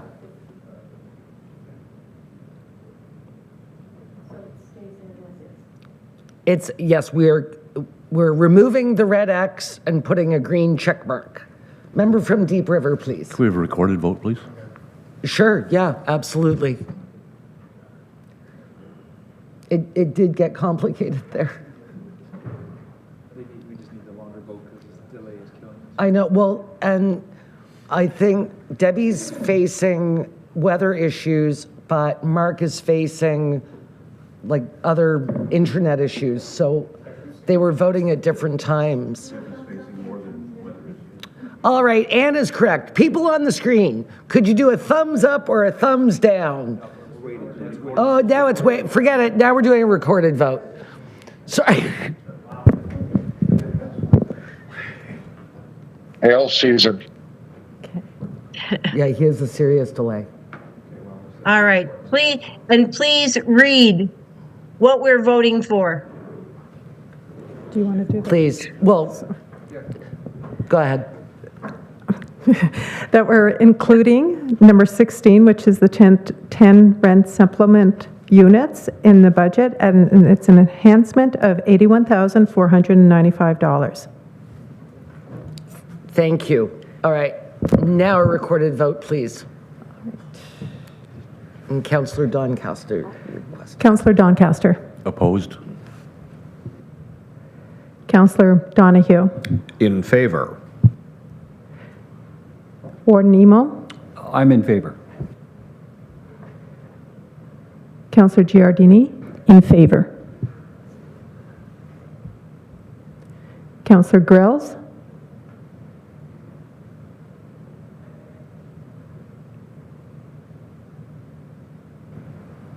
Against? That's Councillor Lynch, Against? Councillor McKenzie, Opposed? I was right the first time. Councillor Mayville, In favor. Councillor Murphy, In favor. Councillor Nicholson, In favor.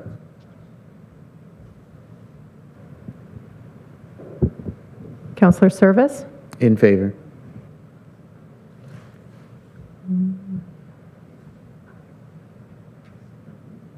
It's in the wrong spot. Councillor Watt, Opposed? Councillor Weir, Opposed? Councillor Wilmer, Opposed?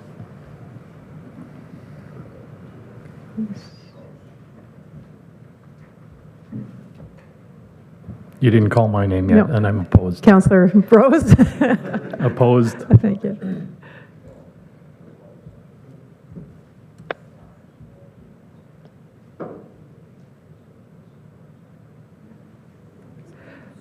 The motion has failed with 102 for and 104 against.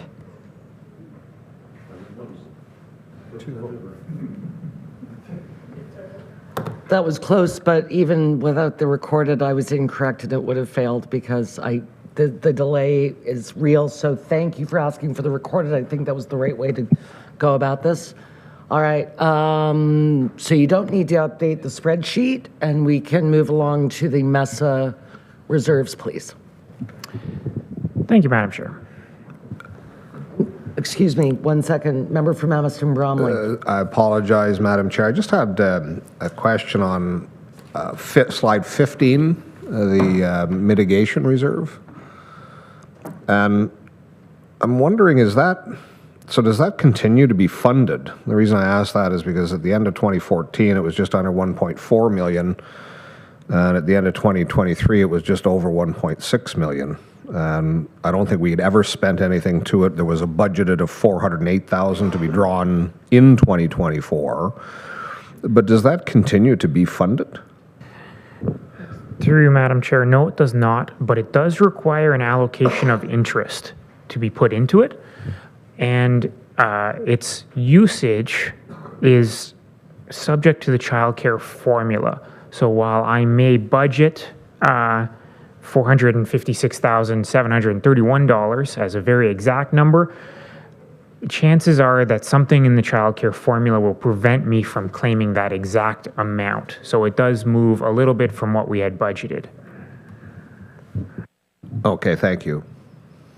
And I'm presuming that there are very, very narrow eligibility for utilization of the, only because I think 2024 is the first draw on that reserve since I got to this room.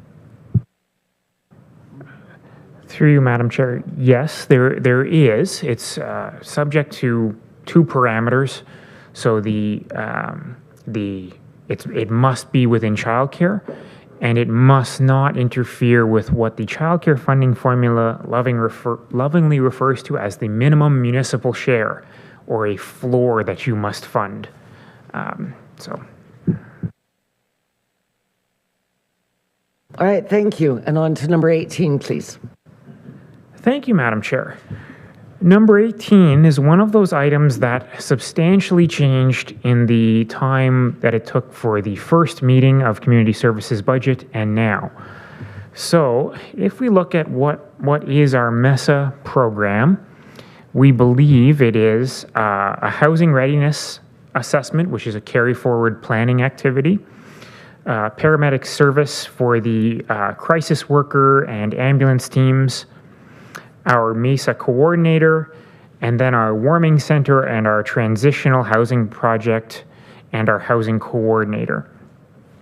And we had a series of fundings from other sources tied to the various elements that left us with a unfunded component of approximately $440,000. And we had proposed to continue to use a collection of reserves, the biggest of which was our Safe Restart Reserve, to fund that gap between our other funding and our and our expenses. Now, we know since then that the Heart Hub funding announcement has been confirmed. However, the details are not yet known as to what components of which pieces will be eligible for that Heart Hub funding, and even to what extent we could go backwards into 2024 and claim costs. We hear numbers, but nothing is confirmed. So what we are suggesting is that we leave the budget as is, that MESA will not cost the property taxpayers anything. We are using reserves or funding where we can, but we would like to acknowledge that it probably will not require that level of reserve, that some of this will be funded by Heart Hub. And with that, Madam Chair. Thank you. Yes, so much is up in the air right now. Having the Heart Hub funding announced, 2 days before the provincial election was also not ideal for exact numbers and funding allocation. I will open up the floor. Member from Amherst Bromley, please. Thank you, Madam Chair. I'm fairly certain it was ideal for those who made the announcement.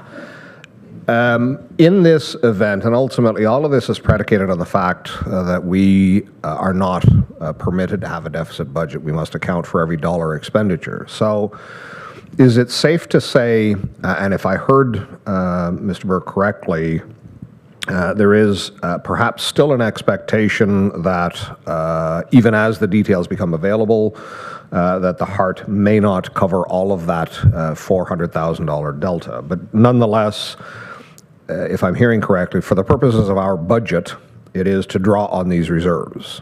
But the expectation is that as the details roll out, that we will have provincial dollars that will displace these dollars. So presumably, again, Mr. Burke, I had an occasion at the break to be talking about surplus again, so that we're budgeting on a draw from reserve and then not going to, with a full expectation that we're not going to require the full $400,000 draw. I'm pleased at that, but that is going to ultimately elevate what our levy requirement is, that is probably then going to yield a surplus at the end of the year because we are now going to have provincial dollars. So I know that we have to budget for it and we have to assign a financing to this, but is that accurate, Madam Chair?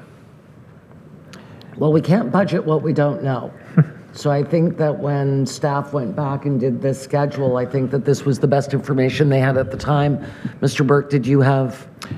Yeah, through you, Madam Chair, I would say that to the first question, almost certainly pieces of this will not be covered by the Heart Hub, specifically the planning housing readiness assessment. I don't think that will fit unless we're very lucky and the funding is very broad. To your other comment, so the reserves we're looking at using to fund this gap are not capital reserves. So when we look at our long-term financial plan, this, whether we withdraw here or not, does not affect that. Those were not capital reserves. They were the Safe Restart Reserve, which is restricted reserve for COVID expenses. We've taken a very broad view of what COVID expenses are, presuming that all of homelessness relates to COVID. Our cannabis reserves, again, a very broad view of what cannabis enforcement and other items cost in our community. And our community paramedic reserve, which was unencumbered, but it was not a capital reserve. So that was our plan here. So this MESA in particular, does not fall in the property tax levy at all, the way we budgeted, and does not affect your long-term financial planning because it was not tied to capital reserves. But at the end of the day, and I recognize, and I think it is safe to say that the cannabis reserve probably is much more narrowly defined than the Safe Restart. It does seem to me from the time that we got this Safe Restart that there is some latitude available to us from that. Ultimately, I recognize that these are not capital reserves. We have quite a number of non-capital reserves, but if we do not have to spend them on this, they are then available to spend on something else. That's kind of what I'm getting at. So ultimately, at the end of the year, if we budget to draw from reserves, but have money from the province that will displace that funding that is municipal funding, notwithstanding its reserve instead of levy. Presumably that then yields a surplus, but would then be, how shall I put it, washed. Does it then become a general surplus, or would it have to be restocked into Safe Restart or something like that? Yeah. It could be use it or lose it. Like, that's a kind of a dangerous game to play too when you don't know the parameters around the funding.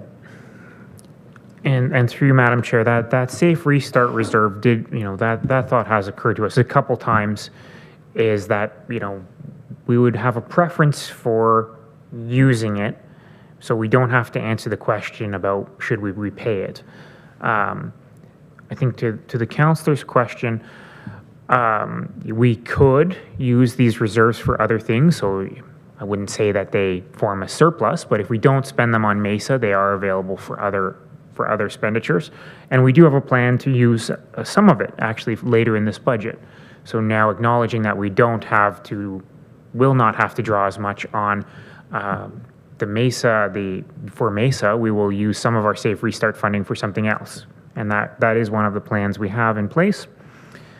But the only way I would say that the Heart Hub will generate a surplus, this funding announcement, is via perhaps an allocation of administrative costs, which we, again, don't know. But if the funding formula allows us to allocate portions of our administration time, either finance, HR, Director Nolan's, and the CAO's time for the work they've put in on the Heart Hub, then we may be able to generate slight surpluses off the Heart Hub, though I imagine it's relatively restricted. They usually are. So that may be a good news. Again, it's not budgeted for. We simply don't know what that formula will say. Thank you. All right, I'm moving on to central scheduling, please. Thank you, Madam Chair. So moving into the Finance and Administration committees, the first up is our enhancement for central scheduling. So again, this is one of our projects which is to really amalgamate those many distinct scheduling systems we're running currently in the County of Renfrew into a single unified software and selection of staff who would do this for us, and to take that away from the side of the desk of a number of people who are doing it now in the non-union side, as well as dedicated schedulers and other things. So we would have a whole department doing this with cross-training and all the benefits that come from modern software and cross-trained staff. The enhancement is about $50,000 or 0.08% of the levy. And also I should add that it is the precursor to a required upgrade that will eventually come where our payroll software will need to be upgraded. So this would be a step one to that process. Moving into HR, our HR department has suggested that we really shift and upgrade or upstaff one of our HRC, human resource coordinators, into a labor specialist, employee and labor specialist. So again, this person would then have a different skill set and become the first point of contact for WSIB objections and appeals for that type of thing, and represent us in the tribunal hearings. So sort of to help alleviate some of our reliance on outside legal counsel and to get some of that in-house expertise for the department. So its cost is almost $30,000 or 0.05% of the levy. Another HR suggestion is to have one of their coordinators dedicate into employee wellness. So this would be to take our health and safety programs in hand and ensure that every department in the County of Renfrew is using the same health and safety system, as well as be the primary point of contact for Ministry of Labor investigations, and to run a training and standardization through the county. But there is no monetary change to this position. Moving into IT, then we have a suggestion for an enhancement that we purchase a network monitoring software. So increasingly, we are seeing a number of cyber attacks, and at some point, we will have to respond to these attacks with increasing our level of software protection we employ. This software is akin to what you see in other organizations where they have a 24-hour operations center where they monitor real-time attacks on their network. This is the software equivalent.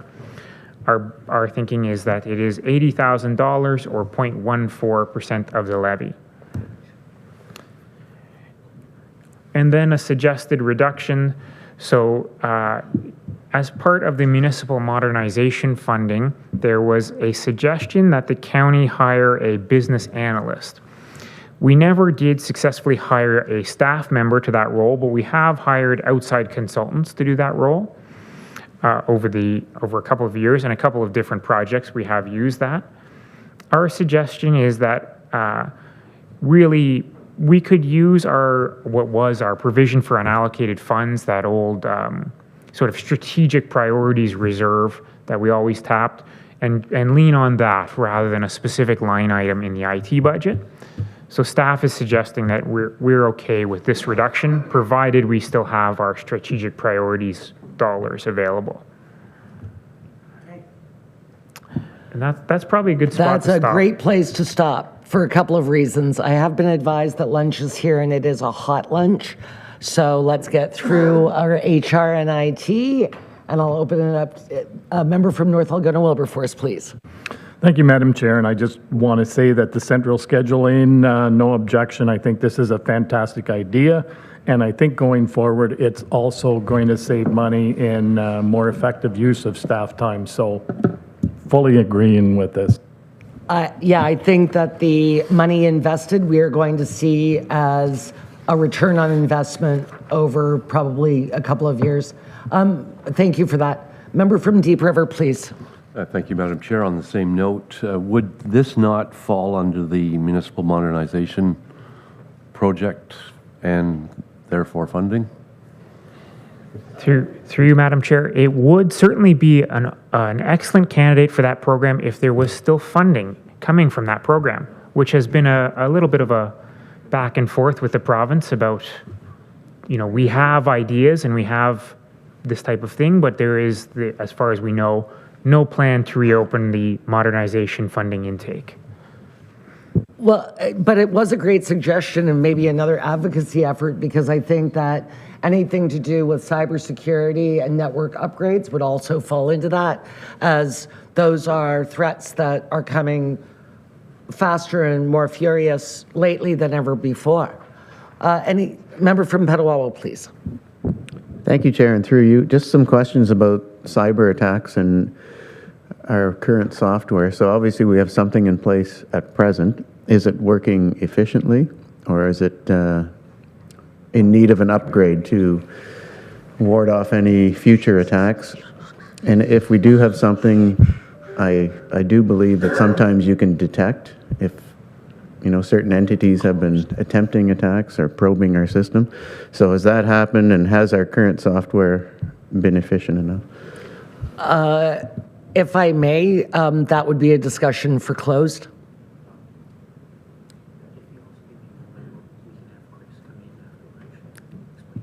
Okay. After lunch, we can have one of our IT come in and speak to us, but we'll be in closed. Yes, member from Whitewater. Thanks, Chair. Just a question, same thing, item 22. Is there any correlated decrease in our insurance for this type of investment?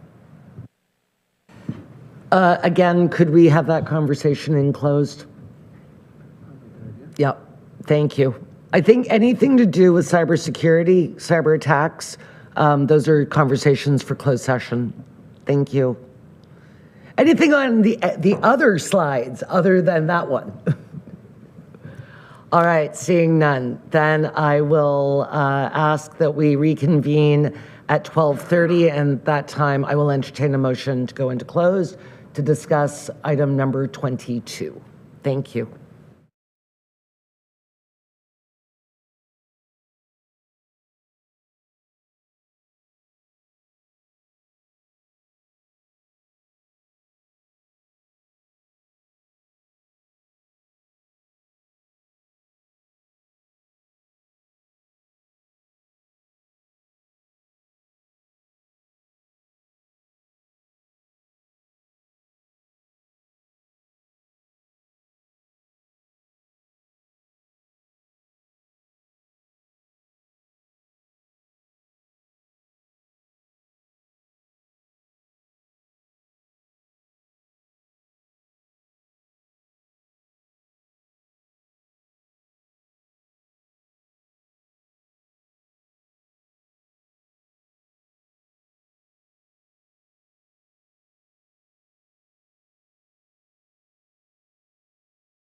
Wonderful. Welcome back, everyone. Hope you enjoyed lunch. At this time, I'll entertain a motion to go into closed under section 239.2 of the Municipal Act for 2A, the security of the property of the municipality or local board. That sounds good. I was going to go with Special K, but I like that better. All right, move by North Algona Wilberforce, second by Laurentian Hills. All in favor? We're now in closed. Thanks, everyone.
Welcome back, everyone, and I'm going to turn this back over to Mr. Burke.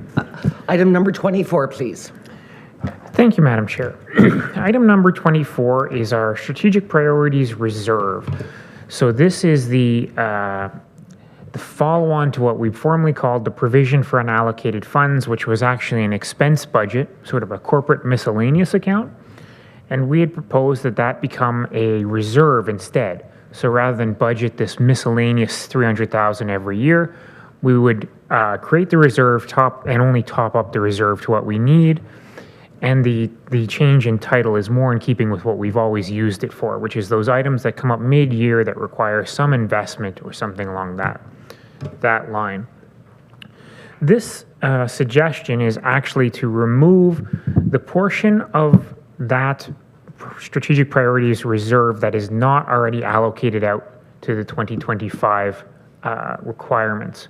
So it's $250,000 that we could remove, or 0.44% of the levy, and we would not have that provision for unallocated strategic priorities funds available should something arise.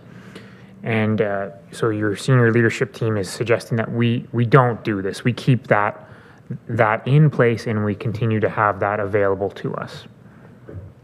Do you want to do these one by one? Yes. I think so, because they're all kind of standalone. Okay, can we talk about the contribution to our previously unfunded? Member for Bamaston Bromley, please. Just some clarity, Madam Chair. I'm a little bit confused. Is the so of course there is just under $50,000 allocated or provided for. Is the recommendation here, suggestion here, that in fact we fund that amount, but not the additional up to meet the threshold of $300,000? Is that correct? Yeah. Through you, Madam Chair, that is correct, right? We would have to fund that either way. It wouldn't really matter. That is our 35% share from our municipal modernization funds for ESRI and HRIS. So whether we funded it through a contribution to the Strategic Priorities Reserve and then use that in those departments, or just directly levied for it, either way, we would have to do that. A follow-up on this then. So I know that we are now in 2025, and part of this explanation, whether it's on this slide or whether we discussed it earlier, the expectation is that we essentially remove this reserve from the standing surplus deficit policy, which is to say that any funds that would have remained I'm going to still refer to it as the provision for unallocated, any funds that would remain at the end of a year would not then go into the working capital as had traditionally been done. Correct. So I don't know if that is the expectation coming out of 2024. Was there any money remaining in the provision at the end of 2024? Are we treating it as if it's still there, or in fact, is it going to remain consistent with the surplus deficit policy that it would be transferred, that this would be emptied, or will there be funds available in the provision? So through you, Madam Chair, I expect that in 2024 there will be some unspent, we'll say, or we have budgeted more than we require in our provision for unallocated expense. It will be treated like all other expenses that haven't been fully utilized or we're slightly under budget in that it will roll up into our surplus deficit and then be transferred into our capital reserves. This is a different animal going forward in that we would budget to contribute a certain amount into the reserve, the amount that is required to maintain it at $300,000 per year, roughly speaking, and then we would get separate resolutions to draw on it as and when that need arises. Yeah, go ahead. So ultimately, this sounds like it's going to be akin to the Winter Control Reserve that now is a static, and i.e. the intent behind the Winter Control Reserve is to only restock it should it be depleted, and if it is not touched, it remains there available for future years. But I am just wondering if in this, all of the documents that we are seeing here, and again, Council have heard me numerous times talking about the surplus that may exist at the end of the year, is the projected surplus, and this would be a general, is the projected general surplus already utilizing or recognizing the unspent funds from the provision, and part B of that is how much was unspent. The reason I'm asking this, Madam Chair, is this might be a means of funding some other things that we're going to get to later on, but I just would like to have that answered. So through you, Madam Chair, yes, the unspent provision for unallocated in the 2024 year is part of our estimates for the 2024 general surplus of $1 million. Offhand, I'm not sure how much is left in that budget, or what the original, it wasn't 300,000, we had reduced it slightly in the 2024 budget, and I'm not sure how much is left unspent, possibly something between $50,000 and $100,000, but yes, that is part of our thought process for the general surplus of 2024. All right. No, oh, I'm sorry, member from Petawawa. Thank you, Chair, and through you. So just for a little clarity, I'm sometimes confused by the X's and the checks. So this was a proposed level 2 reduction, that we would not put $250,000 into the Strategic Priorities Reserve, thus reducing the levy by 0.44%. But the senior leadership team has put a red X saying, no, we want that $250,000 to go in there. It's a double negative, actually. Yes, quite right, Chair. The senior leadership team is suggesting we do not include the provision for allocated funds. Now that cleared it right up. So my question is then, if we as a council or somebody recommended that we don't put that in there, the $250,000, thus saving 0.44 on the levy, should a strategic priority pop up at some time in the 2025 year, is there somewhere else, some other fund, or anywhere we could fund these? Well, it is confusing being a double negative. Who wants to go first? I don't mind. Okay. Through you, Chair, and obviously Daniel's got good control of this, but this is the other, can be argued for days on this one, but the other reserves are for targeted capital typically, right, or targeted other reserves. This one is unfortunately been used termed as a slush fund, or for things that come up throughout the year that we don't otherwise expect to happen. Yes. In the middle of July, a program comes up that we have no other funding for, that we need cost sharing, or you want to do some further advocacy on gosh knows what, then this is the account we go to first to see if there's any money to do that. Removing this, we'd have to find some other, I'll use the word penalty, there'd be some other penalty to taking it from other reserves, because those other reserves are targeted in some other fashion. Go ahead. So because there's already $50,000 allocated, and if we don't put the $250 in, am I to assume that the balance would be $50,000 and that it's already accounted for? And after that, it would be zero? That is correct, Chair. Yep. Again, the double negative. I'm feeling you, man. All right, moving on to member from Amherst Bromley. Just FYI, and I don't know if it's changed, at the end of November, there was $104,000, $104,500 that was actual spend of the 206. I don't know if there was anything spent in December, so there was still a sizable amount of money in there. Thank you. And just through you, Madam Chair, Director Member Davis from Whitewater. Sorry. I was going to say, the Bonisher Manor project for that study, as well as the central scheduling, so there might be a little bit more, but not too much. Member from Whitewater.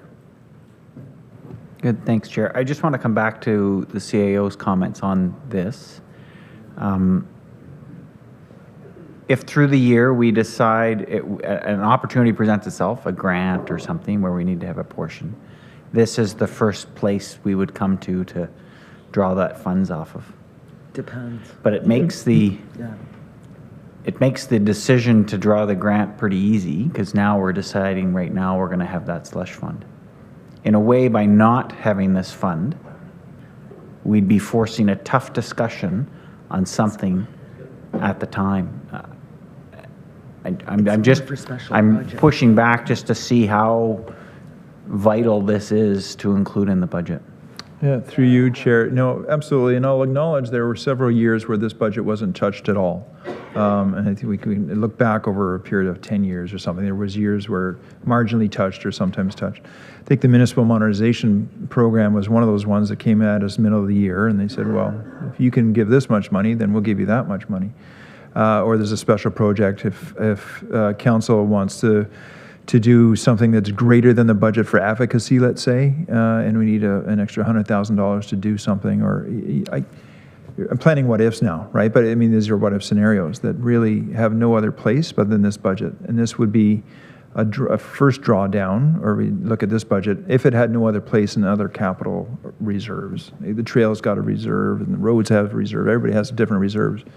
But I didn't know this was going to happen reserve. This is exactly what this is.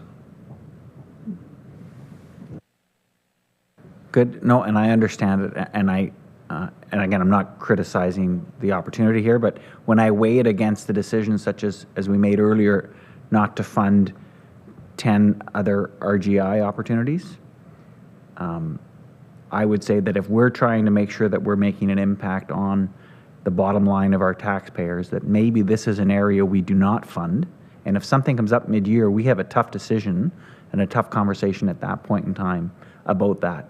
Because when you compare this to some of the other opportunities that we've rejected, I would say there's more opportunity here for us to say, yeah, we need to take a tough line. Okay, anything for member from Amherst Bromley, please? Again, to be clear, so in what we're considering right now, we're not funding this, correct? Correct. Okay. I wondered. What did he say? He was only using the one negative. Oh, he was as only opposed using to the double one negative. negative. To use the phrase that's going on. What we're suggesting, to be clear, is that we're suggesting continuing to fund this. I know the X's are a bit odd. The X's suggest we're going to be not agreeing with this reduction. We're going to continue with funding this $300,000 to top it up once.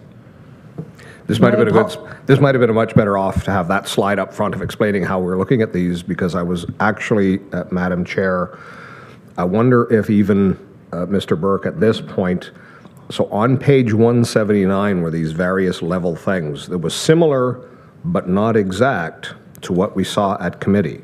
And there are several things that have been removed completely from here.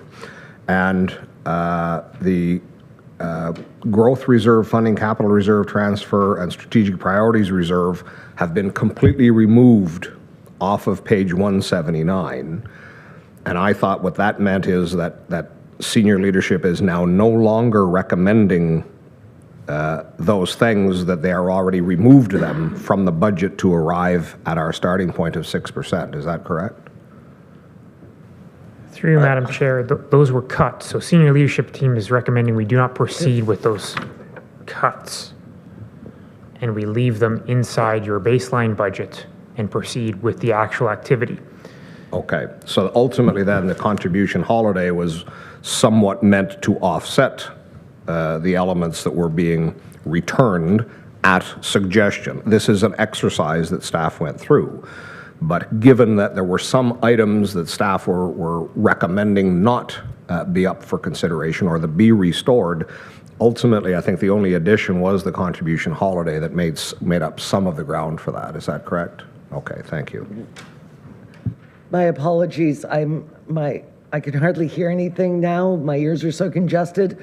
But I thought you said is not, and then I was corrected. So sorry about that. All right, anything further? Yes, member from Whitewater. Thank you, Chair. So I'll put a motion on the forward to not do item 24. You are putting a motion on the floor to not. Let's use better language and say to remove the strategic growth reserve from the tax levy requirements. Is that what you're moving? Yes. Thank you, sir. Do you have a second? Sorry, I just want to be sure. There is an amount. This 200. It's 250 odd thousand, yes. 046. Yeah, 50,046. Less the previous commitment from last year. Yes, sir. And seconded by Petawawa. Discussion. Okay, I'm going to get the people on screen to come up and give me a thumbs up or a thumbs down. All in favor?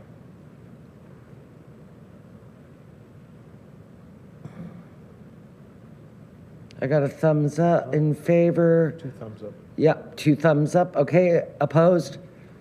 Okay, that does carry.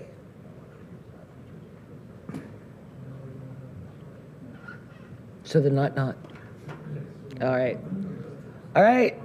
Number 25.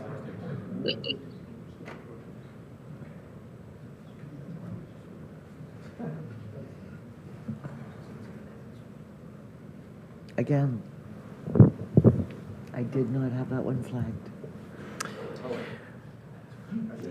Thank you, Madam Chair. Number 25. So this is again one of the concepts we put forward to meet the levy target of 3.25%, but staff are suggesting we don't actually proceed with this cut. We leave this alone. So this is the concept of that strategic growth reserve. So over a series of meetings last year where we revisited our long-term financial plan and our asset management plan, we determined that we would not at that time proceed with development charges, but we'd have this mechanism whereby we would try and dedicate the weighted CVA growth revenue in the county towards those infrastructure projects that are required because of the population growth or required to support that growth. That concept of the growth pays for growth. In the 2025 year, the weighted CVA growth revenue at the County of Renfrew is $827,000 or 1.4%. And that, based on our discussions, should be contributed towards the growth reserve to be available to fund those infrastructure expansion projects, not the like-for-like replacement, but the expansion. So that is our staff's recommendation, that we continue with that thought process and we put the $827,000 into the growth reserve. Adding to the complication, last week or the week before, the Ministry of Infrastructure announced 50% funding for what we call the Housing Enabling Core Service Grant, or the construction of a roundabout at Petawawa Boulevard in the town of Petawawa. The county share of that project is going to be approximately $2.8 million, but that'll be spent over 2 years of the project. For next year, we would require $200,000, an estimate, to do our share of the project, which is the groundwork and engineering. It's not in our asset management plan because there's no roundabout there now, or it's not like-for-like replacement.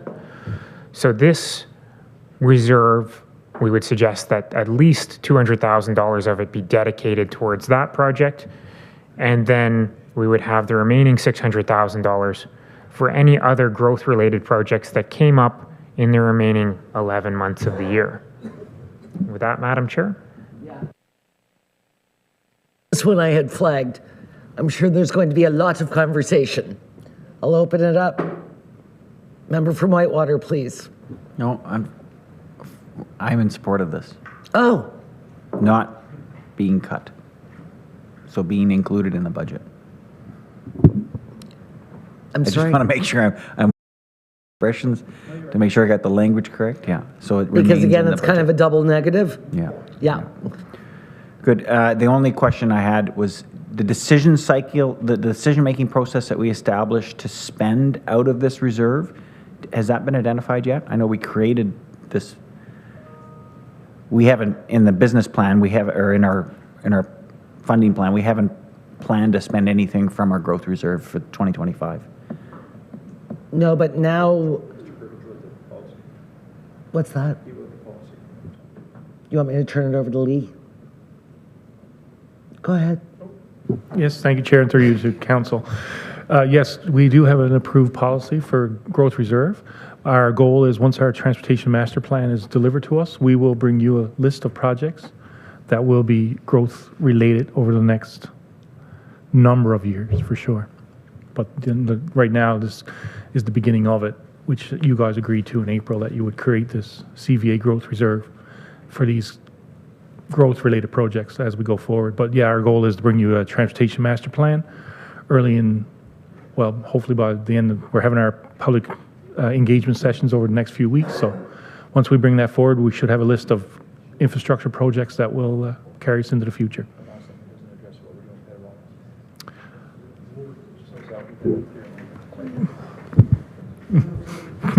Member from Deep River. Yeah, so acknowledging what Mr. Perkins had just said, growth-related projects will be identified through that process. Would it not be fair to say that well, even the four-laning of Petawawa Boulevard, or certainly the roundabout, well, not certainly, the whole thing, is growth-related? I don't think we can hide from that. So I think that needs to be addressed. I don't think we are. That needs to be addressed within that. Chair, let me crack at this. So we've been approved. We don't have the T through you, Chair. We don't have a transfer payment agreement from the province yet on the $2.8 million. We received notice of the money going towards the roundabout, as Mr. Burke said, from this fund. Ultimately, that TPA and that discussion will come to this county council, and you will ultimately agree to funding that project or not. And it'll have to come from a fund. So I guess there's a couple of fail-safes still. If this council chooses that the roundabout in Petawawa is not worthy of a growth expansion funding and doesn't want that grant, you can say no, give the money back to the province. If you say yes to that project and funding it, you'll have to fund it out of somewhere because it's not part of the capital asset management plan. It's not there. It's an unfunded project. So we need to find a place for it, and this idea was that to create a fund, this fund, as Mr. Perkins suggested, would be created. How you get to 2.8 to match it, that will be up to you and the levy to get there to 2.8, because right now it's not funded at all. Right. What's that? Yeah. All right, anything further on this item? Gary's being decidedly quiet over there. It has to be. Yeah. Okay, let's move along then. Are we going to address this because we want to leave it in? I think we should. Yeah.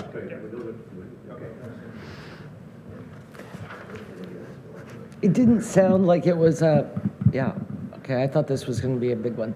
All right, next. Oh, member from Evanston Bromley. Yeah, thank you. I wonder just if Mr. Burke could, if I understood correctly, potentially on this new fund that would be available, I'm assuming that's shared, but what would the impact be on the county's estimated total cost of $2.8 million? Sorry, through you, Madam Chair. 2.8 million is the county's 50%. The project is estimated at 5 and change over 2 years. So my understanding that the provincial program would provide each of those $2.8 million? It's a matching fund program. Through you, Chair, it's a matching fund. We have to come up with 2.8 in the province. Between the municipality does not play a role in this at all. Petawawa was not part of this project. This is a County of Renfrew, Province of Ontario project through the Housing Enabling Fund. Got it. Okay, so it is splitting the cost in half then. Thank you. Member from Whitewater and then Deep River. Related question, but just a little bit off. The growth reserve, when we receive payments in lieu of taxes from the base, Petawawa, a portion of that is new growth on the base. Do those payment in lieu of taxes go to this reserve? Through you, Madam Chair, yes. So growth, as assessed by MPAC, whether on a government-owned building or a personal-owned building, is all growth. And that does form into your growth numbers. So we can break it down by which segment is growing faster or slower. Commercial, industrial, residential. In the County of Renfrew, residential is the driver of growth. more so than any other. You know, and I guess the only complication I would say about PILs is usually there's a bit of a discussion around what they will pay. They don't necessarily pay the exact impact bill as a residential property tax payer would, and there's very limited mechanisms you can do to force that payment. But you know, we do attempt to bill what MPAC would assess. So just to be confirmed, so that 827, my eyes are getting bad, it could be increased once we confirm the payment in lieu of tax contribution for growth on the base. So through you, Madam Chair, no, that is confirmed. So MPAC has confirmed as of December 31st, they have their assessments of all properties, and that is the number that will form your property tax bill for the 2025 year. So that 827 is the confirmed growth in the County of Renfrew. Member from okay. Member from Petawawa and then Arnprior. Thank you, Chair, and through you, and just to follow up on Councillor from Whitewater's line of questioning, that MPAC has made their decision, and that is the assessed value for the PILT. But as we know, I think it was 2023 where some extra buildings came online on the garrison, and they had to go retroactively for 3 years. And part of that, I'll say surprise funding in PILT came to the county as well. 40% of that came to the county. I'm not saying that's going to happen in 2025, but there's always new builds and buildings getting torn down up there, and so you never know. Good information to have. Member from Arnprior, please. Thank you, Chair. Just to make a couple of statements. One is this growth fund is the entire count. Two is, if you remember last year before, Arnprior got a new intersection at Edie Street. The town asked the county to help us do that. The county paid $800,000 out of the $1.6 million, whatever it was, but the town paid the rest. In this case, it's a county road doing a county thing without Petawawa, and that's why they're not contributing? Yes, it's a provincial grant to the County of Renfrew. Well, provincial, half grant to the County of Renfrew. That's why the announcement, the warden made the announcement with John Yakubuski here. Yes, and What? I guess where I was trying to come from was Arnprior paid, county paid, province didn't. This time province is paying, town isn't. Yes, you are correct. Member from Deep River. Yeah, so thank you, Madam Chair. So, same thing, but back to this project is a growth-related project. And in keeping with what we normally do is the county replaces what we have. So we have a road, we replace the road. In this case, this is a significant change, and arguably, probably not even arguably, but growth related. And so my question is, why isn't the town of Petawawa part of this project, or why wouldn't they be? Because we can replace the intersection with the intersection. It doesn't do anything for us. I'm sorry, my assumption was that the application was for a roundabout for traffic congestion and traffic movement. Is that correct, or am I way off base? It is, but to you, Chair, and through you, the application was based upon relieving of the traffic going in and coming off of the Garrison Petawawa would open up opportunity for 1,449 new housing units in and around that area in Petawawa because it's seeing significant growth. The argument was made that without that, the compression of traffic is causing too many delays for further expansion of housing in the Murphy-Dorn Road kind of area. That was what the application suggested at the time. And perhaps if I might add, the roundabout is between county roads as well, right? It's Petawawa Boulevard, but also Dorn is a county road there as well. So it's grabbing the whole wheel is all, or mostly all county. infrastructure. But I think that the member from Deep River is correct generally, and I think Lee said it as well.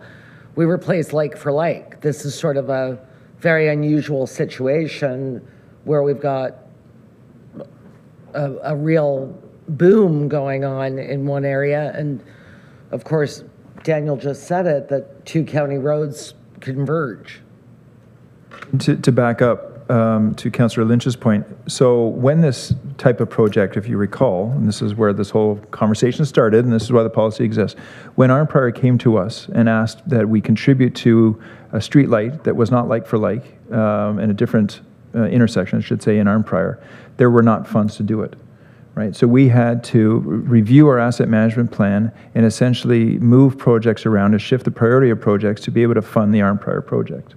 So the idea, again, I know you know all this, but to create a new fund using growth-related dollars, and yes, this year might be towards the Petawawa project, next year might be to another growth-related project in your areas, was to create a specific fund so we wouldn't have to essentially bump other projects to pay for growth-related projects.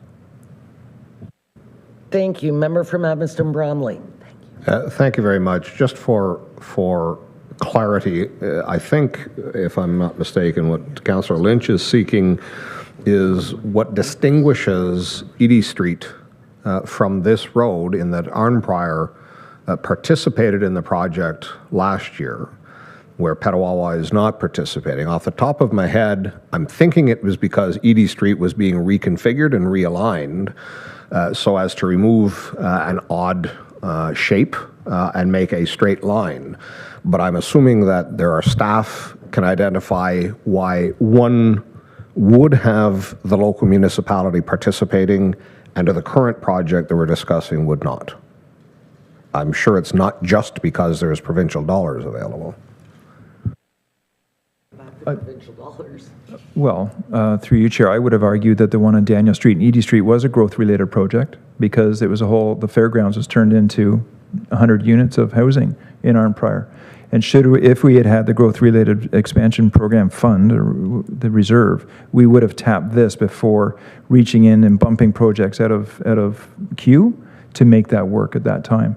If you recall, that was a project that existed over a couple different seasons. Originally, they came to the council, and the council said no to the original project, and we had to go back and redesign it because the Edie Street had already been developed at that time. We had to go back and redevelop the street because it wasn't agreed to at the time of the original ask. But that would have been surely, in this case, the town did make a request to do this. I grant that. The town of Petawawa hasn't specifically said, please do this and apply for this because of whatever purposes. But we did apply because this roundabout has existed for at least 5 or 6 years on other projects to be considered should funding be available. Okay. Follow-up. All right, you've got a supplementary, then Petawawa, then Deep River. Okay, thank you. And all I wanted to do as a follow-up is that so it can't be random as to why one would require participation of a local and one would not. Is it a consistent part, even if not in a written policy, it is a consistent part of this that these are subject to availability of funds? Like, is that a thing? Or if in fact the funds were not made available by the province, would this not be proceeding as a $5.6 million project? I would say no, but I would not at suggest, this time. if asked, Chair, again, you still withhold the right, if it's not funded, to say no to the provincial funding equivalent, right? It's the offer, I guess, has been made to the province, says, we agree with your application, we will fund you $2.8 million. We assume that because you applied for it, you anticipate having that $2.8 million to fund this project over 2 years. But again, those choices are yours.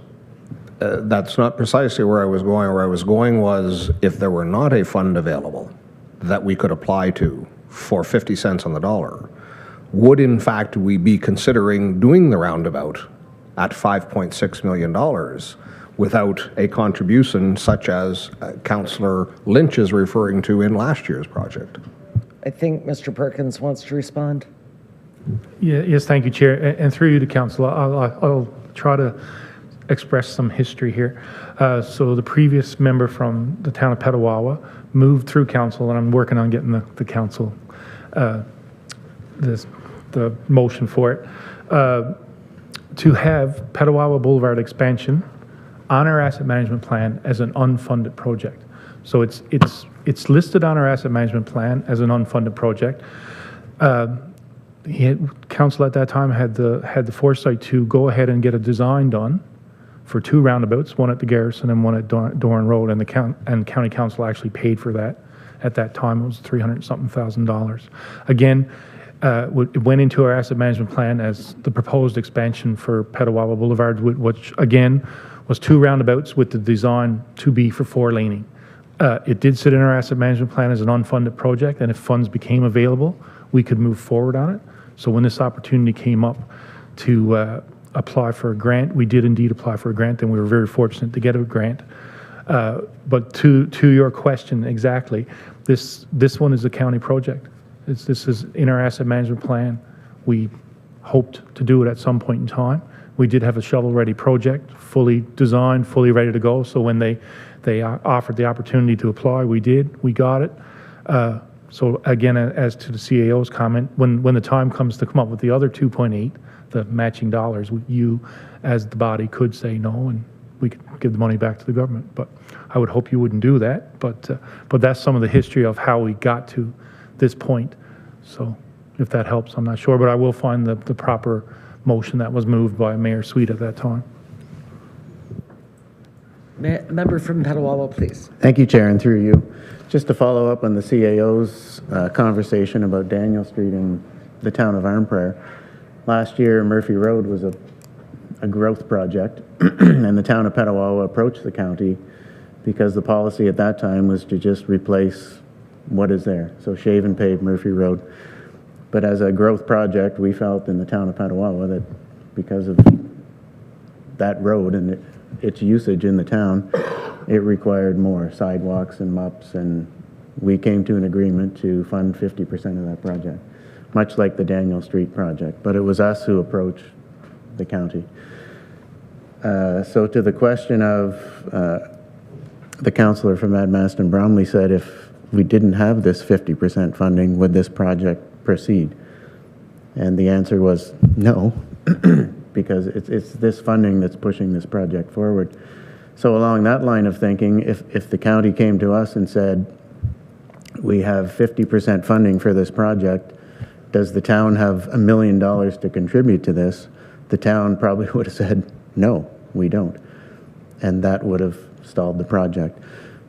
It is a county road. 2 of them are county roads, and it's the county that came to us and said, we have a design. And they merely asked the town of Petawawa, how do you feel about this design? And are you okay with us proceeding with this project? So when the town of Petawawa said, yes, we're okay with your grant application, it was with the understanding that 50% of this would be from the province and 50% would be from the county. And if that was not the understanding, there may have been a different outcome. Thank you for that. Member from Deep River and then the warden.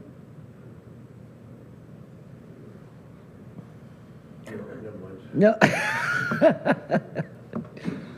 Warden, please. Thank you. Just to clarify, I made the motion, so when you're looking for it, it was me on behalf of, I think, the Economic Development Committee, but anyway, my name was attached to it. Member from Admaston Bromley. Just with an intent of trying to close this off, it wasn't particularly, and I'm quite certain that Councillor Service is aware of this, there are 2 distinct projects that are in front of us, and I was just trying to understand, particularly as to Councillor Lynch's comment, why one is one way and another is another.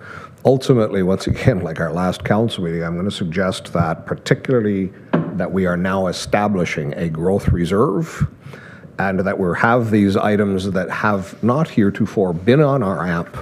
We have to have a means of identifying what are going to be our growth projects so that we don't have what seems to be an ad hoc approach, because I'm conceiving, and this is of course not the case, I'm just using as an example, if in fact Arnprior said, fine, we'll bide our time until you can find the funding, at which point then the county will pay for it all. So I think that we probably are going to need to have a very specific policy, particularly as we are now establishing a growth reserve, is what are those things? I know that some of them were identified in the development charges undertaking that we did, but I think that that needs to be fleshed out a little bit more, just so that there is a clarity for the different approach to the two different roads. So noted. Thank you. All right. Oh, I'm sorry, Mr. Perkins. Yeah, so if I may, I'll just clarify. So GA14 is our policy for infrastructure expansion, which grew out of our development charges 4A, and we developed a cost-sharing agreement with municipalities on growth. The item 2 is back to the transportation master plan. Once that's in, we shall actually have, hopefully, a list of prioritized projects, 1 through whatever. And then item 3 is back to how we got to the Petawawa Boulevard roundabout. So OPCC 2003-22, so this was in March of 2020, the County Council directs staff to complete a Class A estimate and design for the intersections of County Road 51, County Road 55, Menon Road, Festival Boulevard and Victoria Street, Portage Road, and Doran Road, Mowens Road. And that staff be directed to continue with the plan to rehabilitate County Road 51, Petawawa Boulevard in 2021, and County Structure B203, Petawawa River in 2022, as identified in the Corporation of the County of Renfrew's Asset Management Plan, as well as enhancements to traffic light timings at the intersection of County Road 51, Portage Road, County Road 16, and the intersection of County Road 51, and County Road 26, Doran Road, be completed in the spring of 2020. And further, that County Council approve County Road 51 to be returned to the County of Renfrew's Asset Management Plan, and that the AMP reflect the full cost of the project at $24 million, with a corresponding senior government funding provision also in the amount of $24 million with a 5-year window. And I thank Evelyn for getting this for us in the background. I can't believe that was March of 2020 when the world was ending. All right, member from Deep River. Yeah, thank you, Madam Chair. Just back to the fact that this is growth related, and we have, I don't have it in front of me, but there is a policy on cost sharing on growth related projects. And having said that, I'm not sure how many people were in the room at the time, but there was lots of conversation around the expansion of County Road 51, Petawawa Boulevard, and the fact that the town of Petawawa would be involved in that project on a cost-sharing basis. We never came to any numbers, but there was I'm not going to use the word intention, but there was always the expectation that Petawawa would be part of that project. And this roundabout is part of that project. Okay, I'm going to turn it over to the warden because I think I'm going to say Sure. exactly what you're going to say. And the member from Deep River is correct because the project, the scope of the project at the time was there was going to be some water work done, some separating of wastewater and water. There was going to be sidewalks. There was going to be streetscaping, and that was going to be their contribution to it. I believe was to take care of what is their property, given that our policy is curb to curb, I believe, is what we fund, and nothing below 2 feet. And so I think that glibly that's kind of describes what occurred at that time. Agreed. It was not, a third, a third, a third. It was, while we in the province are ripping up the road, that Petawawa would take that opportunity to do some much needed underground infrastructure, sidewalks, other little boulevards. All right, can we move along now? All right. Go ahead, Daniel. Thank you, Madam Chair. Number 26 is sort of the twin of the one we discussed earlier about a contribution holiday into the long-term care homes, is this idea that our long-term financial plan was predicated on increasing our capital reserve contribution by $3 million a year for each of the next 10 years. Again, to rise from the current contributions roughly at about $20 million per year up to what we typically spend, about $40 million a year on capital work, to try and bring our contributions in line with our spend. So this one again is, when staff took it away, the thinking was that it was better to have the capital reserves inside the long-term care homes drawn down than to not contribute into our TCA reserve in the general fund, that reserve that funds all of public works requirements as well as the DNP buildings and all that. So this is our initial plan as it was approved. So we start with our audited capital reserve balance, about $48 million at the end of 2023. We know we budgeted a $22 million reduction. That is, the 2024 budget envisions spending $22 million more in capital reserves than we put in by design. Here, it's budgeting a $4 million surplus that would go back into your capital reserves. Could be 4, could be slightly more at 5, perhaps. Councillor Donahue and I will take bets on that later. And then we've gone through an estimate of what the other possible adjustments are. So we know from the last capital works plan update from Director Perkins, there's a few pieces of unfinished work or projects that are running under budget, as well as real delays in the procurement of ambulances and IRVs, and the Algonquin Trail final pieces of the transfer, of course, did not occur. So again, that's $2 million of that 20, or rather close to $3 million of that $22 million withdrawal will not be required. We haven't bought the assets. And then we have our variances for savings. So Public Works believes that they have a $200,000 variance where they are actually under budget on some of their projects. And in development and property, we have an adjustment for a carry forward of a capital procurement. Then we have our adjustment for the Algonquin Trail, our accelerated work plan, whereby we budgeted to withdraw $1.3 million from our capital reserves to finish the stone dusting.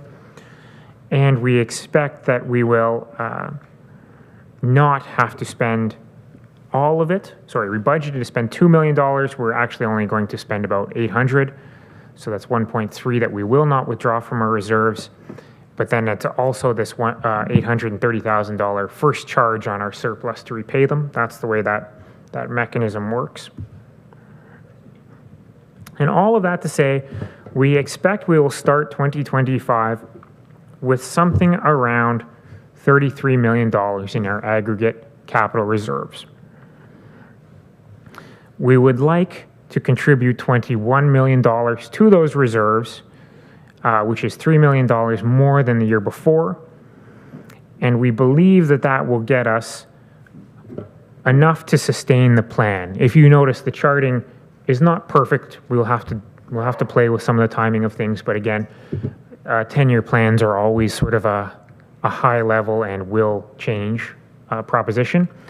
But you see that we do, in fact, contribute enough to our capital reserves to get over sort of the hump of where we're far and away outspending what we contribute until our contributions rise up enough to match what we're actually spending. Again, that roughly $40 million a year. So we would end our capital reserve balance at the end of 10 years, we would be contributing enough and it would start to rise again. If the original reduction was planned at, say we reduce our capital reserve contribution by $1.4 million. That is simply to meet the levy target of 3.25%. What does that do to our capital reserve balance? We will be out of capital reserve sometime in 26, 27.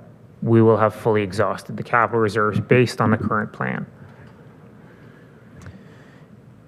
if we extrapolate that reduction, say we don't go back to the $3 million increase in 2026, we only increase our capital reserve contributions by roughly $1.5 million per year for each of the next 10 years. We never put away as much money as we're spending. We never actually have the ability to fund our capital plan as it currently exists. So the SLT recommendation is to leave the increased capital reserve contribution, that $22 million, which is $3 million more than 2024, as is, to keep that contribution. And if there is a requirement to reduce the levy, and thereby the only place that council feels that is appropriate to do is in our transfers to reserves, the mechanism to do that would be the contribution holiday in long-term care, because the long-term care reserves are in a better shape to begin with, and they have less draws, so they will sustain the long-term care homes longer than the general working capital reserve. And that if we need the contribution anywhere, we need it in our working capital reserve, and we can take the holiday in our long-term care. Thank you. All right, so I'll open this up. Comments, questions, concerns? I don't want to miss Daniel. No, you're hiding. Member from Aveston Bromley, please. Thank you very much, Madam Chair. So the transfers to reserves, which would incorporate the additional $3 million, and I think I've lost track of the number of years, but each year it need increase or be augmented by a further $3 million. Is that already written into the budget that we are looking at now? Through you, Madam Chair, your baseline budget envisioned a $3 million increase in the transfers to your capital reserves in that baseline budget. Subsequent to that, to meet the council target of 3.25%, we were forced, we, the SLT, came up with a suggestion that we reduce that transfer. And here in this slide deck, we are suggesting that we do not reduce that transfer. As a follow-up then, Madam Chair, so our long-term financial plan doesn't have any component that speaks to annual surpluses. Those would be in addition to debt financing. There is the starting point. I will acknowledge to Mr. Burke, for some reason there's an extra $300,000 on our starting point than there was contained actually in the budget up above. It was 107. However, having said that, there is debt, there is the levy, transfers, et cetera. Nowhere in our long-term financial plan is it predicated on we must have X number of surplus dollars at the end of the year. So what we are seeing on page 1898 is the expectation, and I'm willing to offer odds, actually, as to Mr. Burke's conjecture, that it's going to be in addition to $4 million, but just at $4 million, they are in excess of our requirement. Now, one of the questions that I do need to have clarified is the other slide on this, page 198. Is our surplus actually explained in this second slide? Is in fact the adjustments is part of our projected $4 million? Does that include the 2.9 that didn't get spent in 2024? So through you, Madam Chair, yes, that is all included.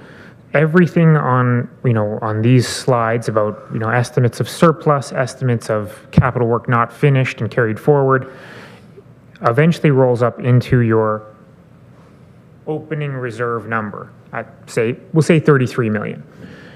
And then from there, you have your, what do we plan to debenture? That flows into the plan. What do we have to pay for debenturing servicing costs? what can we expect in grants, other organizations to fund? What can we cost share with the city of Pembroke? And then the heavy hitter, what can we levy for our property taxes, and what are we going to spend?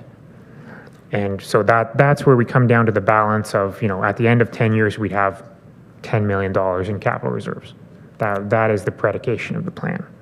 So understood, and that is what I had anticipated. But when I'm also looking at this lower slide on page 198, the thing that is not cited here, and I know that it's not saved us money, but ultimately, I look particularly at public works, bridges, and culverts, and we made, by resolution, we set some off to another year.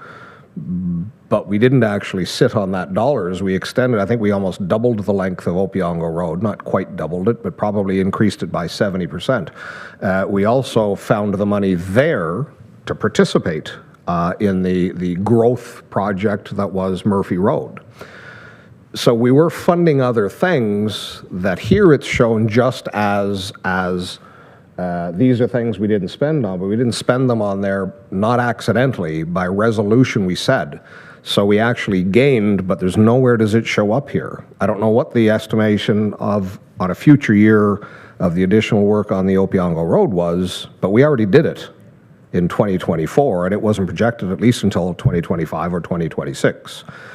So ultimately, all of these things are still impacting, but they're not shown here.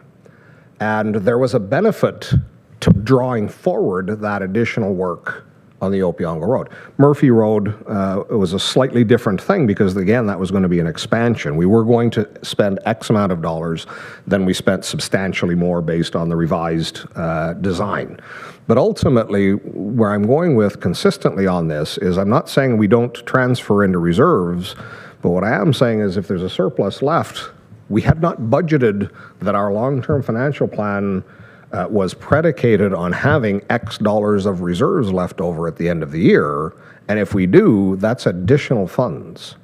So even on the $4 million, what I had suggested earlier to Mr. Burke, you may recall, even on the notes to this very document that we're all looking at, if you look at page 176, you will note that at the end of November, the suggestion was the general reserve would probably be more in the $2 to $3 million range. So I understand that I don't need to be quite as cautious as the treasurer of the corporation of the county of Renfrew, but I think that these are additional dollars that are going to be going into reserves that are going to put us into a better position than what we're seeing here. In any event, Madam Chair, I am in no way suggesting that we reduce our transfers to reserve. Again, from a structural component, if we set it off this year, we are simply making a doubling of the budgetary pressure next year to catch back up again. Thank you for that. Waiting very patiently, the member from McNabb Braeside, please. Thank you, Chair. I'm just doing a sound check. Can you hear me okay? We can, sir. Okay, thank you. So I just have a question through you, Chair, for Mr. Burke, and then a follow-up comment.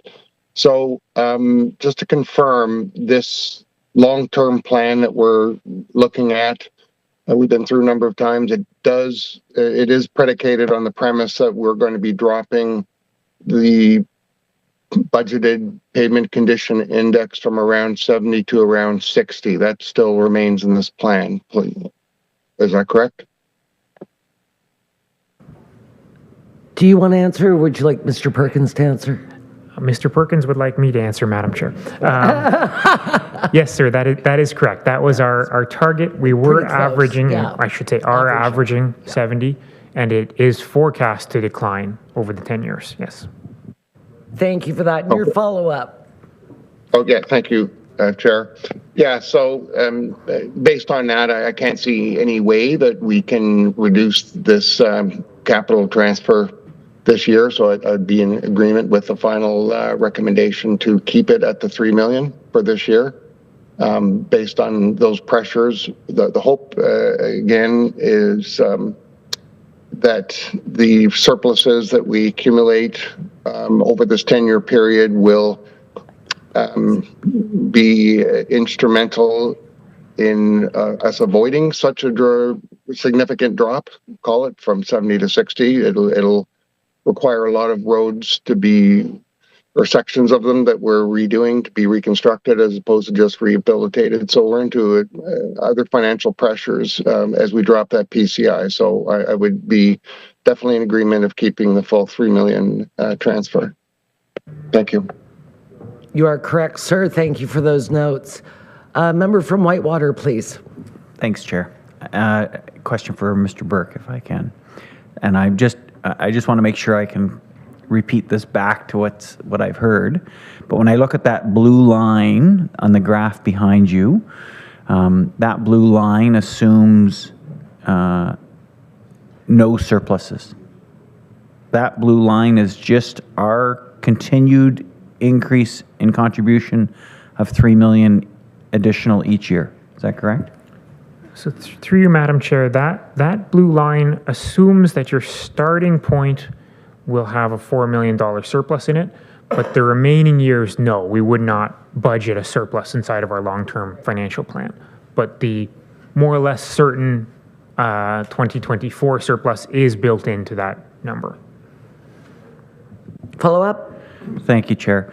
Now, based on that, and we're making the decision not to decrease the investment in our capital reserve transfer because we need to keep that blue line as per the graph, would it be reasonable for us to then, in the future, take our surpluses and put them into growth or into a different location because we're planning right now to keep that blue line the way it is right now. Those surpluses are a bonus. So through you, Madam Chair, I guess the general problem is, as I mentioned, our capital plan consists of spending on average $42 million a year. In 2024, it was much higher. It was that was a big year. It was 55 million. 2025 is also a big year, heavier than the average, but it's say average $42 million a year. Once our contributions to our capital reserves, that mechanism for funding those projects, comes up to about that $40 million mark, then you can do whatever you like, right? We tax enough money to do what we had planned to do. There's really nothing else we have to do. But until we start to meet that point, which is right here in the plan, when the capital reserves take off, we must continue to raise our capital reserves. But once we're there, between our provincial funding for our capital work and our levy contributions, that's kind of a wash, right? It's just a cash management way of looking at it. Once we're there and we're taxing enough to maintain our capital plan, then yes, we can stop increasing. We can do whatever we like with the surpluses, or a lot of other options open up. But I should say we're $20 million below that right now. We're only contributing about 22 million. We're spending about 42 million. Good. So I hear the recommendation is those surpluses need to go back into the capital reserve until we are in a position where we're at least equal to the amount that we're spending each year. Good. I would take that recommendation. That's what I'm hearing. Member from Petawawa, please. Thank you, Chair, and through you, just to follow up on Councillor Donohue's line of questioning with Opeongo Road and how that affects our long-term asset management plan. And I'll use Murphy Road as an example. I believe the original plan for that was just to shave and pave, but that road was totally restructured with an extra lift of pavement. So when something like that happens, or Opeongo Road happens, do we adapt or change our asset management plan looking long-term into the future to take those types of projects into account? The answer is yes, but I'm going to turn this over to Mr. Perkins. Oh, or Mr. You guys fight it out. Through you, Madam Chair, I would say, so, mechanically, our 10-year capital plan is always changing. So every year we look at it in detail, but it's always and consistently changing. We're always adding the 10th year and updating, changes in conditions, changes in circumstance, anything. So it is very much so always a living and moving plan with pieces coming on or coming off depending on what we see on the ground in those conditions, or, what we have, if something has to be expanded or, changes in circumstances, that type of thing. Thank you. Anything further? Then I think this is an excellent time for a break because people are dropping like flies. It's okay, yeah. We'll take a 10-minute break, guys.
Welcome back, everyone. All right, Daniel, off to EV chargers.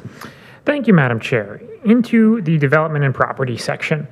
Item number 27, this was an enhancement predicated on installing two different grants. So it was one at this building and one at RCP in Renfrew, both grants for 6 charging stations, level 2 charging stations.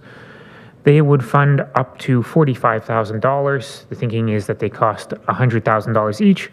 So across the total upgrade, the net cost would be $110,000 for these 12 level 2 charging stations at our county buildings. And one of the thought processes was that this being a capital upgrade could come from our building reserves. So that is what SLT has recommended. This come from our building reserve. The next item in DNP. Oh. Let's do these one at a time because they're all different, right? All right, let's talk everything EV. Yes, member from Deep River. Thank you, Madam Chair. I think responsible to do this, and based on the EV that the town of Deep River owns, at least then I will be able to get to Ottawa if I stop in Renfrew. It's not all about you, sir. Yeah, I guess my only concern is the level 2 portion of this, that their trickle charge. But thoughts? Member from Greater Madawaska. I'm just wondering, do we have for the grant, is there a timeline specific that it needs to be done by? It has to be in this fiscal period, or? Yeah, thank you, Chair, and through you. So, yes, it has to be this calendar year. That's disappointing. Member from Brayside, please. Thank you, Chair. I would be in support of this, with the caveat that there's a lot of more discussion to take place with respect to the Ainsworth report. So I just wanted to say that by supporting this, I'm not supporting the whole Ainsworth report. That will be taken care of with an ad hoc committee in the near future. But I'm okay with this coming out of the building reserve if that's what's recommended as well. Thank you for that. Member from Greater Madawaska and then Whitewater, please. Thank you. Through you, Chair. I know we brought it up earlier at one of our meetings as Committee of the Whole. There was a talk about money being paid for people who are using these. So we will get a little bit of this back, but probably very minimal, I'm guessing. I'm just wondering if there's any ideas on return on investment. As I understand, the revenue stream is minimal and probably wouldn't affect this substantially. Member from Whitewater, please. Thank you, Chair. I'll lead with I am in support of electrical vehicle charging stations. I'm loath to want to spend this in relation to all the other expenses that we've been looking at, especially when it takes a permanent increase into our levy up by 0.19%. I do note that the last statement, it says that we do have the option to pull it from reserve, which would mean more reflective of a one-time expense. So I'd like to put a motion on the floor that we do not take this from levy. It is pulled from reserve. Through you, Madam Chair, maybe I could forestall that. The SLT checkmark here is suggesting that we do take it from reserve. So that is built into that 6% suggestion. I think the X's and the check marks really, okay. Yeah, we're going to have to use a different method going forward. The X marks and the checks are not going well for us today. All right, anything further on the EVs, knowing that the money's coming out of the building reserve? Okay, wonderful. I I'm losing control here, people. All right, next, the project coordinator. Thank you, Madam Chair. That made perfect sense when I wrote it. It was perfectly understandable to me. Project coordinator. So this would be a new position inside the DNP property admin department, which also functions as functionally this building. And it's primarily to help us with our building projects that are ongoing. So again, that capacity problem. For next year, we're planning the rebuild of the Nelson Street RCHC units, so that's 24 units, 2 new paramedic bases, as well as the general capital portfolio, which again continues to increase because of the age of our buildings.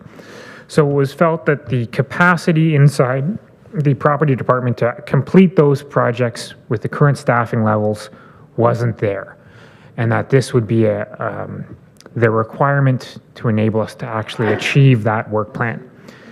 The estimated annual cost is $121,000 or 0.21%. Thank you. Questions? Look at that. I'm getting thumbs up all over the place. I did have one question. Would this person also be available to help with the Heart Hub? No? I just thought I'd ask. Well, we were talking about it earlier. So. Okay. I'm answering I the just microphone. got 2 different answers. You mean, sorry, the Heart Hub in terms of the interior destruction, the interior construction of all the units? Yes. Well, there's going to be a lot of projects on the books for 2025. I understand. So I imagine if there's capacity that's not being met by Jason's team, then yes. It's just that we don't really know the parameters of the Heart Hub. But the funding for this will not come out of the Heart Hub funding, if that's where you're going, no. I was just trying to Yeah, I gauge wish, it. no. Go ahead, member from Deep River. Thank you, Madam Chair. So if, well, I guess maybe paramedic basis aside, but the Nelson Street reconstruction, presumably we're going to get funding from some other level of government for some of this. And if that was the case, would we not just work in consultant fees into those projects? Go ahead, Jason. Yeah, thank you, and through you, Chair. So right now, we're not depending on funding from other sources right now. We'll apply if there's an application available, but right now, through Daniel Burke and our CAO, we're planning on the redevelopment of the Nelson Street through us, through a long-term mortgage and the sale of the property. Okay. Thank you. Anything further? All right, RCP boardroom. Thank you, Madam Chair. One of the several enhancements we had, this one related to the capacity of RCP to accommodate all the community services staff now that the Armed Prior Office has been relocated into an RCHC unit, and those staff do primarily work out of Renfrew.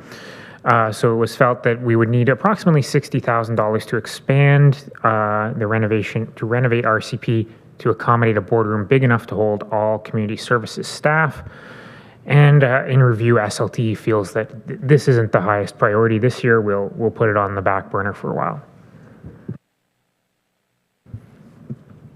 Everybody good? Yeah, I'm getting thumbs up. Let's move along. Invasive species. Thank you, Madam Chair. A very, very small enhancement, $2,000, not 0.00, and I think a few more zeros after that, % of the levy. Again, this is just to get the additional supplies to combat invasive species on our county forest properties. Thank you. Getting thumbs up. We're moving right along now. Esri. Thank you, Madam Chair. So this plan was to bring our Esri GIS hosting internal. So right now it's hosted on an external server by a company called Verity GIS. This plan would move that internal to the County of Renfrew's IT system and would enable us to do a couple more things with the software, a little bit additional capacity, but it requires IT upgrades costing approximately $180,000.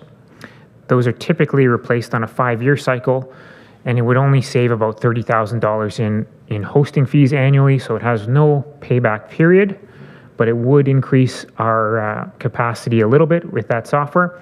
Again, in the review, SLT feels that this isn't the priority for the current year.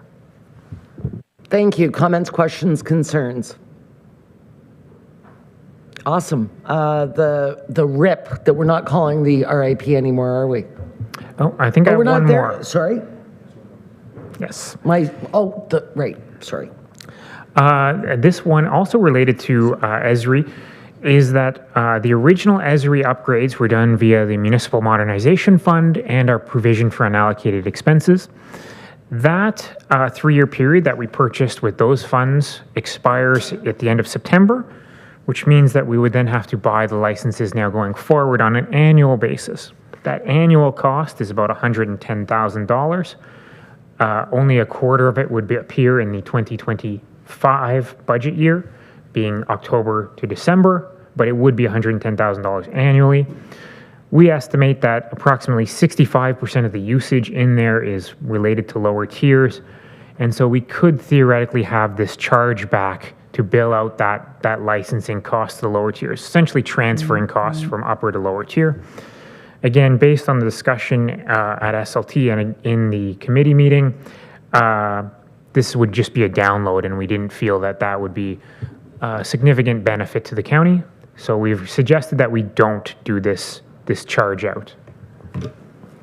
I think that's very prudent after the heated discussion at committee. Comments, questions, concerns?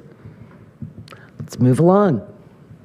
Now we're into the RIP, but we're changing the name. Yes? Yes, you are correct, Madam Chair. The folks in marketing and economic development feel that RIP is a poor acronym, so we are now going to rename it HYPE, which is the Regional Incentive Program. This is that program that's the twin of a CIP, Community Improvement Plan. This is the upper tier equivalent. However, for the first year, we are proposing that we use $100,000 sort of as the baseline budget so that we can do some grants.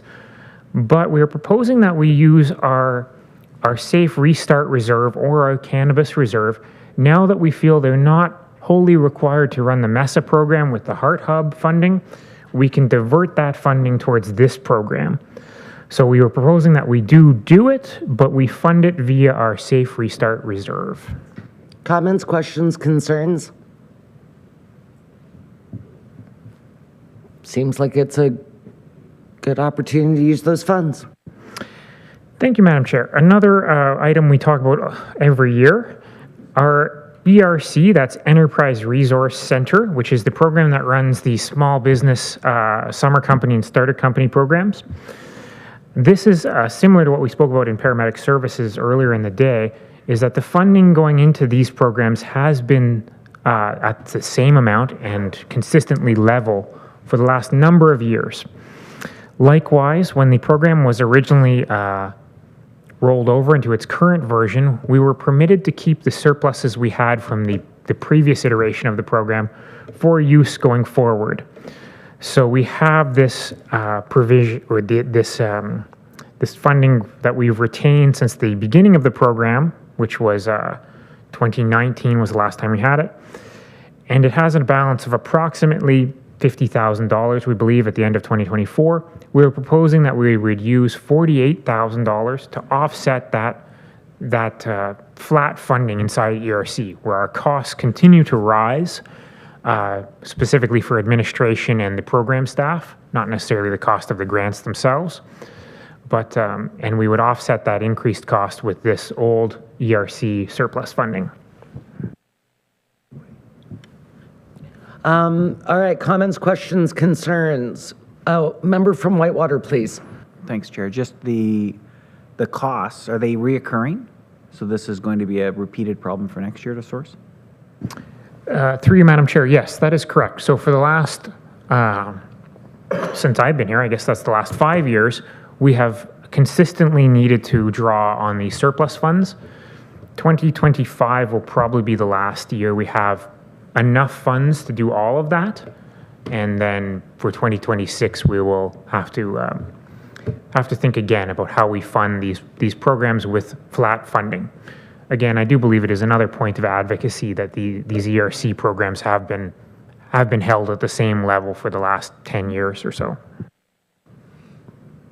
Excellent. Anything further? Everybody's favorite topic, the official plan.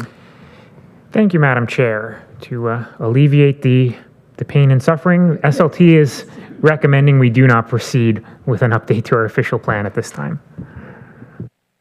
Thank you for eliminating the pain and suffering and the trigger words official plan.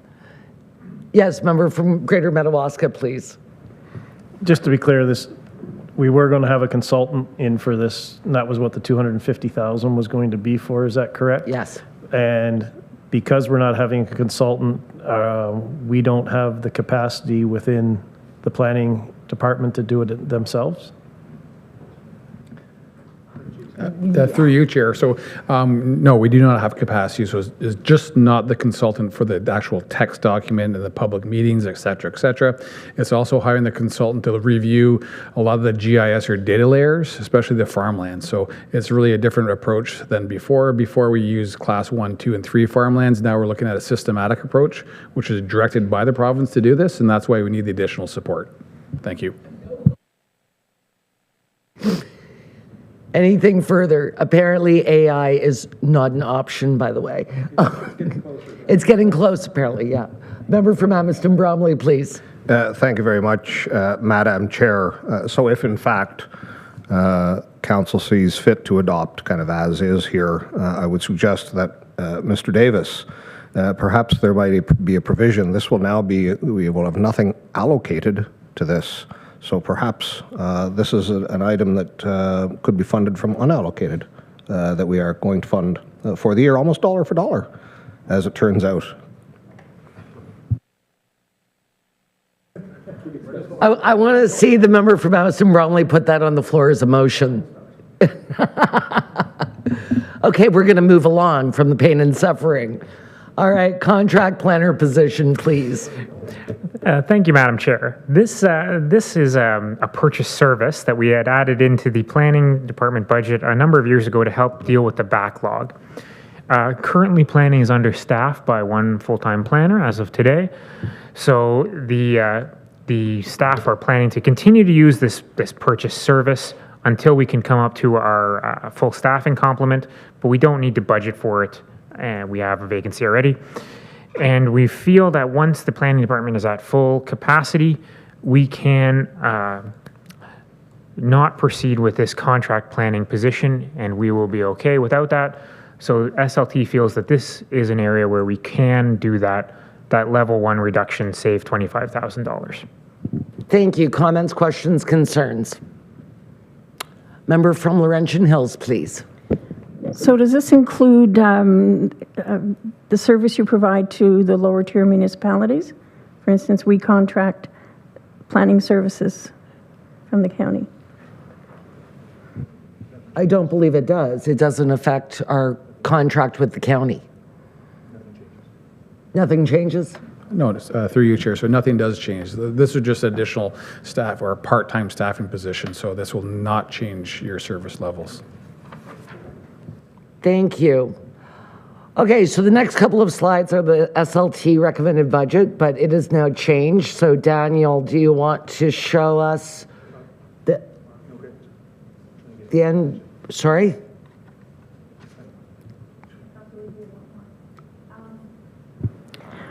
Yes, if we could go back to slide 16.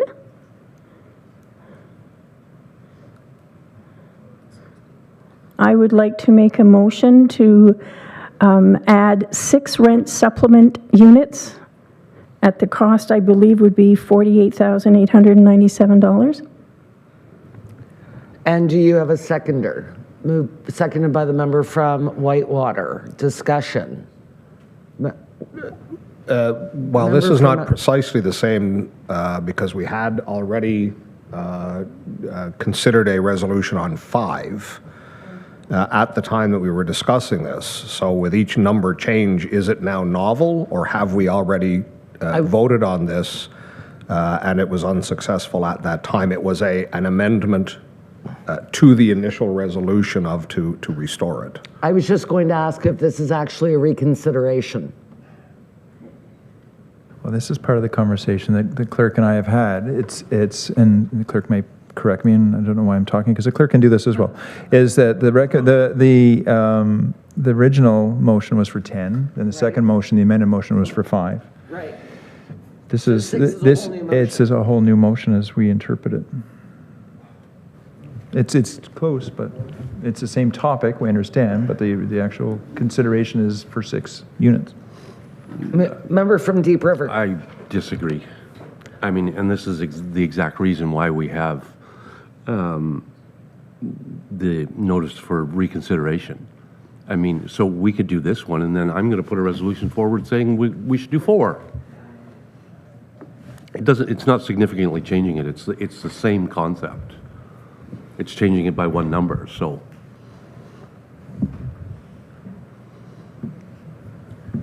I think it's point of order. I can do a motion for reconsideration. I mean, doesn't matter to me. Yes.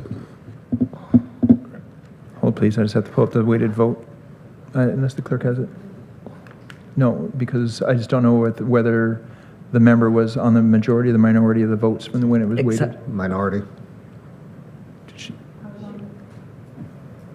I was on the minority of the vote, the original motion. Okay, so I need a motion for reconsideration from somebody that was in the majority.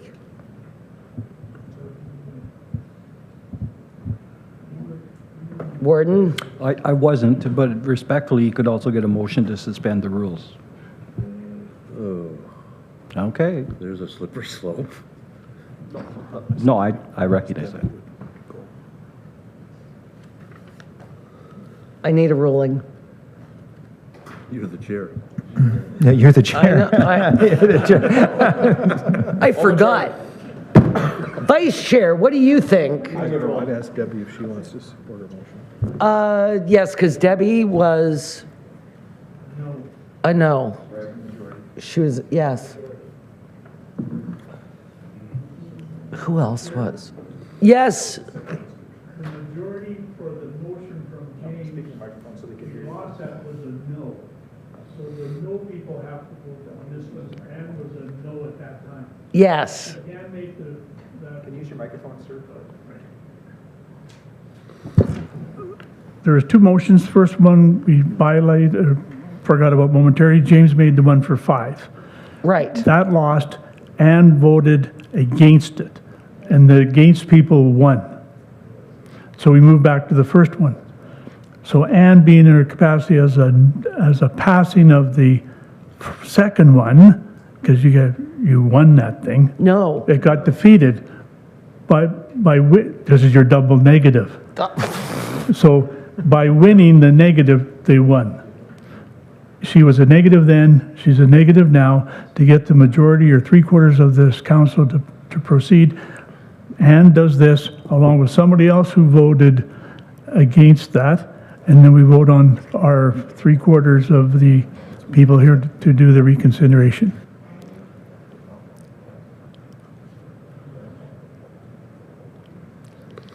Or I just rule in the fact that it's not a reconsideration, that it's a new motion.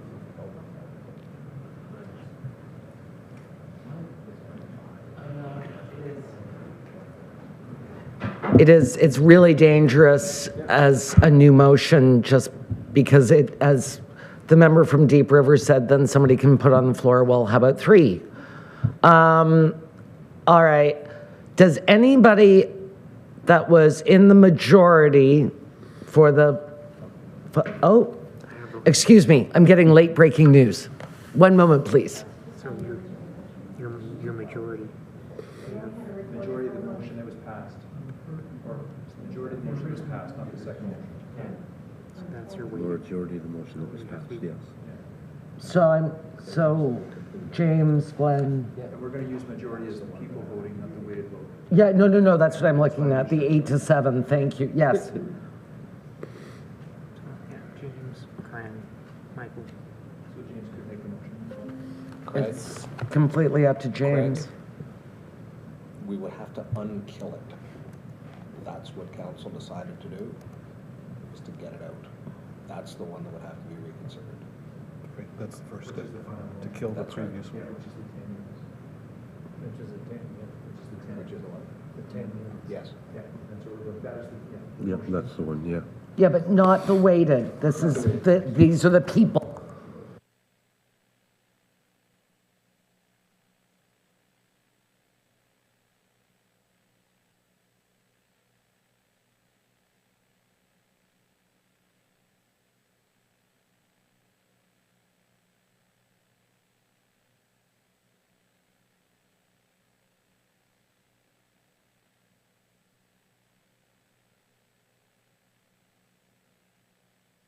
Order.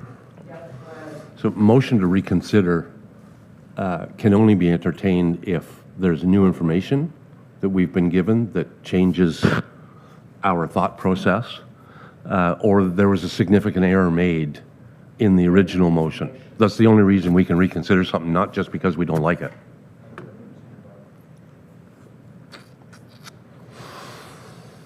Well, in the real world, that's the way it works. How would you mistake this? Yeah, sorry. It's not The intent of the Glenn just said reconsideration not in is the real world. council hasn't taken action on this. You're still in the same meeting, so you're reconsidering it within the same meeting. And there's, the only new information is that a member wants to put something back on the different floor, a different number than originally opposed. And a different This is- dollar amount. Yeah. All right, do any of the members that voted against want to do a motion for reconsideration? Gary? Yes. No, against the 10. He can't do that. Yep, sorry, Gary. Then unfortunately, that dies on the floor. Okay, but sorry about that, but I still need Daniel to redo his lovely spreadsheets. Do you need 5 or are you good?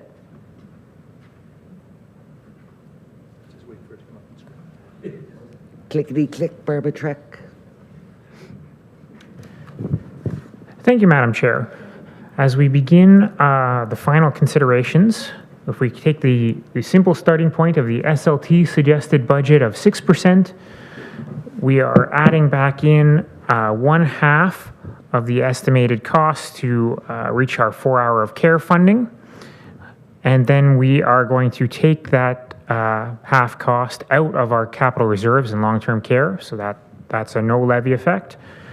We have opted to remove the contribution holiday inside the long-term care homes. The RCHC rent supplement units did not proceed, and we have opted to remove the strategic growth reserve. Did we do that? Yes. Yes. Yes, we did. Sorry. So the current... It's okay, that was before lunch. Yes. The current levy increase for our existing property tax payers would be 9.27% at the exact moment. Thank you, Daniel. Member from Whitewater, please. Just a question on procedure here. We've already approved these 5 items by resolution. To change them now would require reconsideration. But based on what was said earlier, there's no new information, and we can just assume we were incorrect in our original resolution?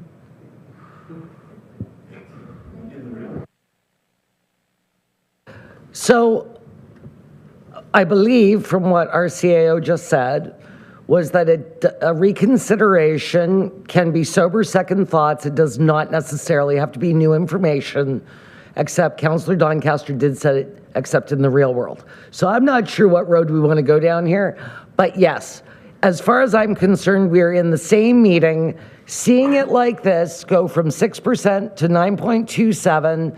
If somebody has a sober second thought and wants to reopen something for reconsideration, now is the time to do it. Member from Whitewater. Good. Sorry, I just wanted to make sure I knew what procedure. So for item number 3, I would like to move the motion that we do take a holiday on the 3.71%. And do you have a seconder? Seconded by the member from Petawawa.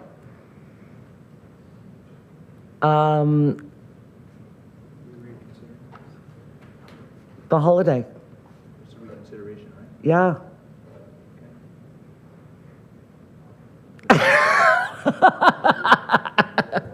What did he say? That's not what he said, by the way. That's the cleaned up. That's the cleaned up version. So we do, yes, we do need 3/4. 12 of the 15. Yes. Yes, to change. All right. So does yes, Warden. Could I suggest I would table a motion that we remove items 2, 3, and 5 from the budget? That's new information because we didn't have the total package when we voted individually. What?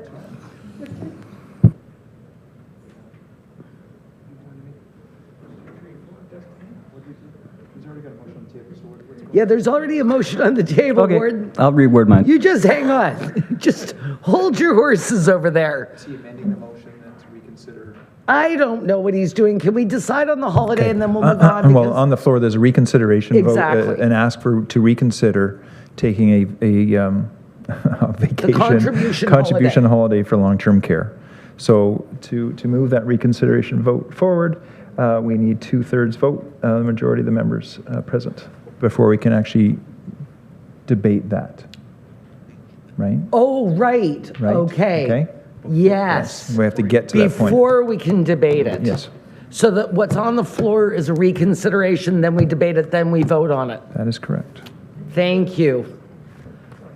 10. It's the same rule for every one of those. Yes, that's why I want, that's, I know. All right. So I'm going to ask all those in favor of reconsideration of the contribution holiday, and I'll ask the people on screen thumbs up or thumbs down. I have no idea. Thumbs up, 2 thumbs up on the screen. All right. Okay, everybody else in the room, all in favor?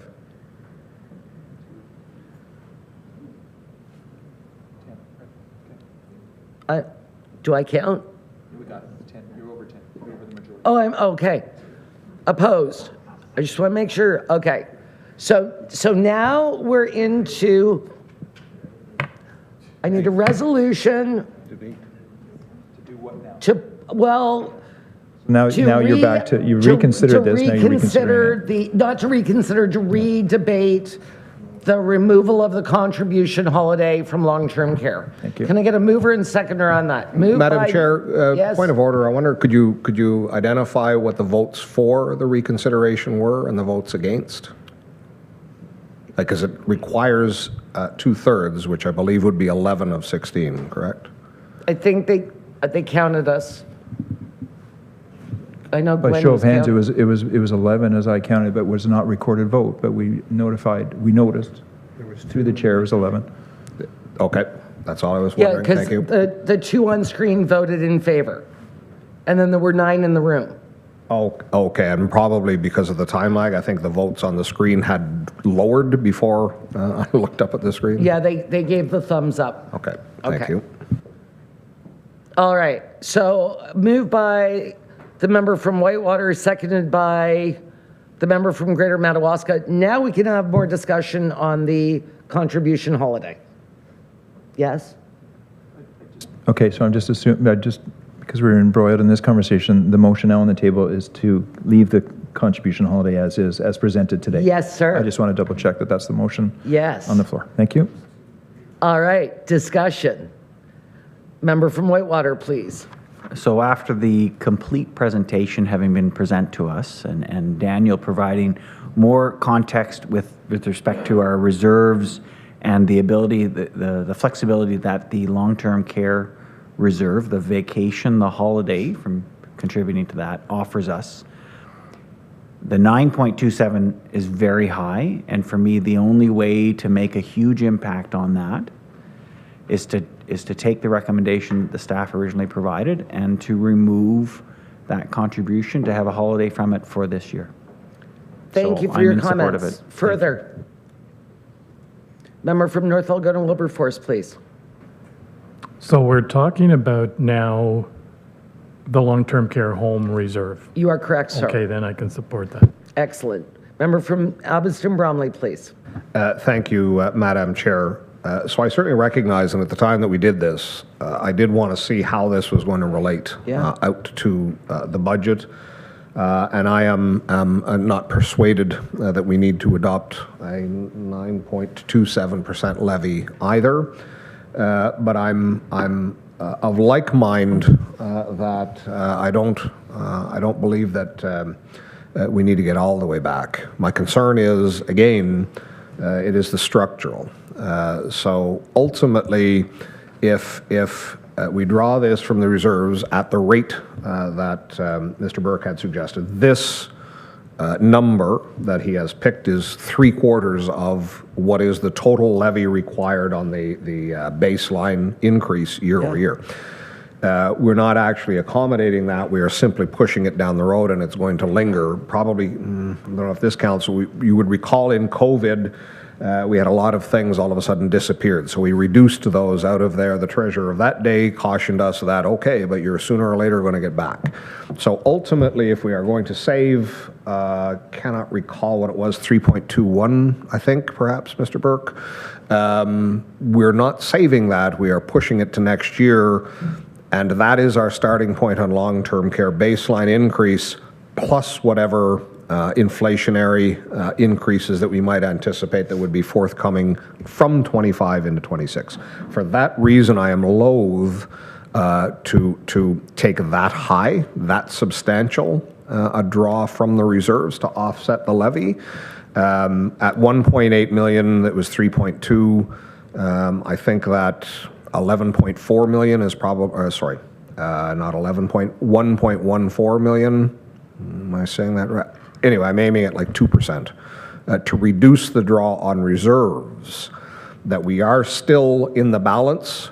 We would only be funding half of the baseline increase from a draw from reserves, yet still increasing the baseline, half of it from the levy. And I think that allows us to continue on a fairly straight trajectory without seeing some of these spikes and valleys that would ensue.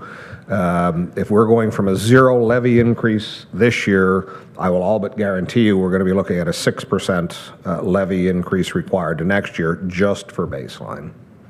But I do think that it's been said many times today that this affords us an opportunity to do some advocacy where maybe we haven't done enough in the last couple of years because we've been advocating for other initiatives that were so important. And we're now recognizing our long-term care homes, they need our advocacy. And there are very few things that Renfrew County does better than advocacy. So those are my 2 cents. Anybody else? I do have a motion on the floor, so I want to,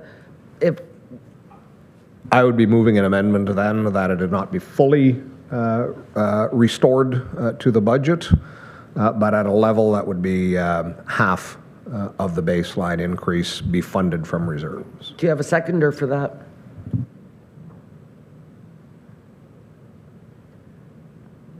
Then I will go back to the original motion that died on the floor. So I'm going to call the vote. If there's nothing further, all in favor? Record it, please. Oh, sorry. You were so fast. I've heard that. Oh. Nobody got that. I did. We got it. Peter got it too.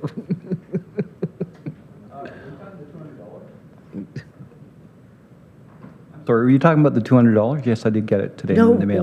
that. All right. Councillor Donahue? Opposed. Warden Emo? In favor. Councillor Giardini? In favor. Councillor Grills? In favor? Councillor Lynch, In favor? Councillor Mackenzie, In favor? Councillor Mayville, In favor. Councillor Murphy, In favor? Councillor Nicholson, Favor. Councillor Service, In favor. Councillor Watt, In favor? Councillor Weir, In favor. Councillor Wilmer, In favor. Councillor Brose, In favor. Councillor Doncaster, In favor. and the motion's carried, 197 to 9. Thank you. Daniel, could you give me the number there? 61 428262. All right. So, hello everyone. Thank you very much, Daniel, and again to all the staff and to all of you. I have a resolution that a bylaw to adopt the estimates of the sums required during the 2025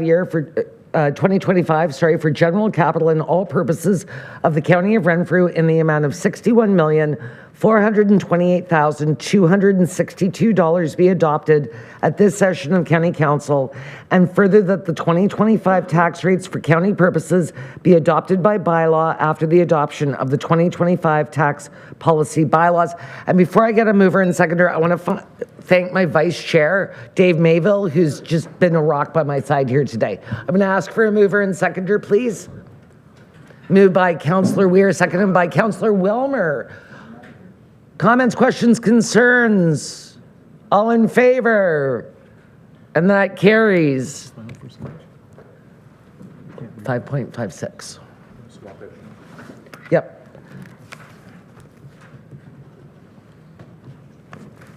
Madam Chair, could I just make a comment? I wanted to thank Gwen for the fantastic desserts today.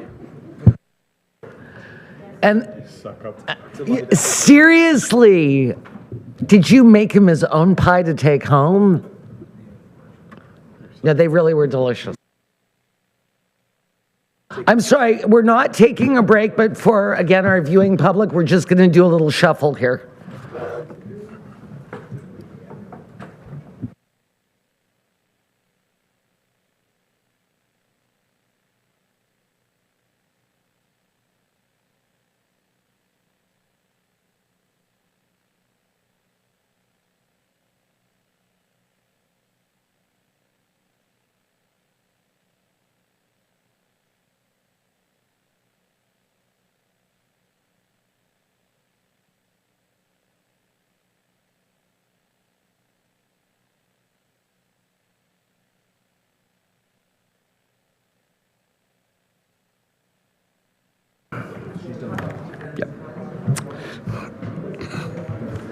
Okay, good afternoon, everybody. Again, thank you for your patience, and just to repeat, thank you to the chair and vice chair of finance and/or corporate services. And then also, I'd like to thank everybody for their attention and their patience as we move through this. As you know, our budget is increasingly complex as we're moving sums in from various ministries and also from debentures and reserves that are existent from times gone by, I guess, are the best way to describe some of them. And so again, thank you for your effort, and to staff for putting together the options to get us to the right place with our budget, which means investment in our community, investment in our resources, investment in our people, and investment with our partners. And the investments are the right size at the right time because we do have assets to maintain and to develop. So thank you to staff and Mr. Kelly for their advice and their documentation to support that advice. With that, we'll move to item number 10, which is notice of motions, and I see Councillor Nicholson, please. Thanks, Warden. And just a verbal notice that I would like to generate a resolution in support of providing input into the Industrial Inquiry Commission that's been established to examine the future of the public post office. And that will come forward on February 12th. Thank you. And Councillor Murphy, please. And I also am advising that I am bringing forward a resolution on February 12th that aims to address the effect of the threat of imposed higher tariffs to Canadian businesses and consumers, including municipal purchasing and procurement policies. Thank you, Warden. Okay, thank you. Are there any other notices? Seeing none, we'll move to members' written notices and motions. My apologies. Members' written motions. Seeing none. New business. It's Winter Carnival weekend in Renfrew this weekend. I have forgotten all the details, but I know it'll be a lot of fun. Please join us. I am also joining members of Petawawa Council and community on Sunday the 9th of February.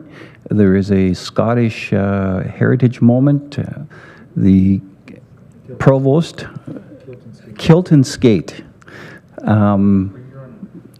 Yes, yes. It'll be interesting. I'm not skating nor kilting. Would that be a kilt, long johns, and skate, Warden? Don't know. I'm just showing up. We're fortunate that the provost from Renfrewshire has has a video for that occasion. There will be a flag raising, and there's some minor hockey tournament and a lot of other activities. But I will be there for that, and if anybody is inclined, please accompany me. I'd appreciate it, and I'm sure the community would. Member from Amherst Bromley. Very briefly, Mr. Warden, I do want to reiterate what I did last week, that the 50th anniversary of the Frosty Fun Winter Carnival is happening in Douglas this weekend as well, commencing Friday evening. And with the hockey tournament, there are fun and games for the entire family. There is, besides the main arena, they have also flooded the ball field for family skating. Two of the signature events are a pancake breakfast on Sunday morning, a roast beef supper on Sunday evening, Sunday afternoon. And likewise, the week following is the family carnival, the North Coast Carnival. And the signature event, that is a poker run, snowmobile poker run. So very pleased to actually see the raw materials coming today. Enjoy all of your drive home, everyone. Anyway, that is all. Thank you, Mr. Warden. Thank you. And I forgot to add, I will be in White Lake on Saturday morning for a pancake breakfast. I believe it's the CWL that's putting it on. If anybody wants to go for pancakes, let me know. Thank you. And we'll move to the confirmatory bylaw. Resolution that bylaw 1025 being a bylaw to confirm the proceedings of the Council of the County of Renfrew at the meeting held on February 6, 2025, be now numbered deemed read 3 times and passed.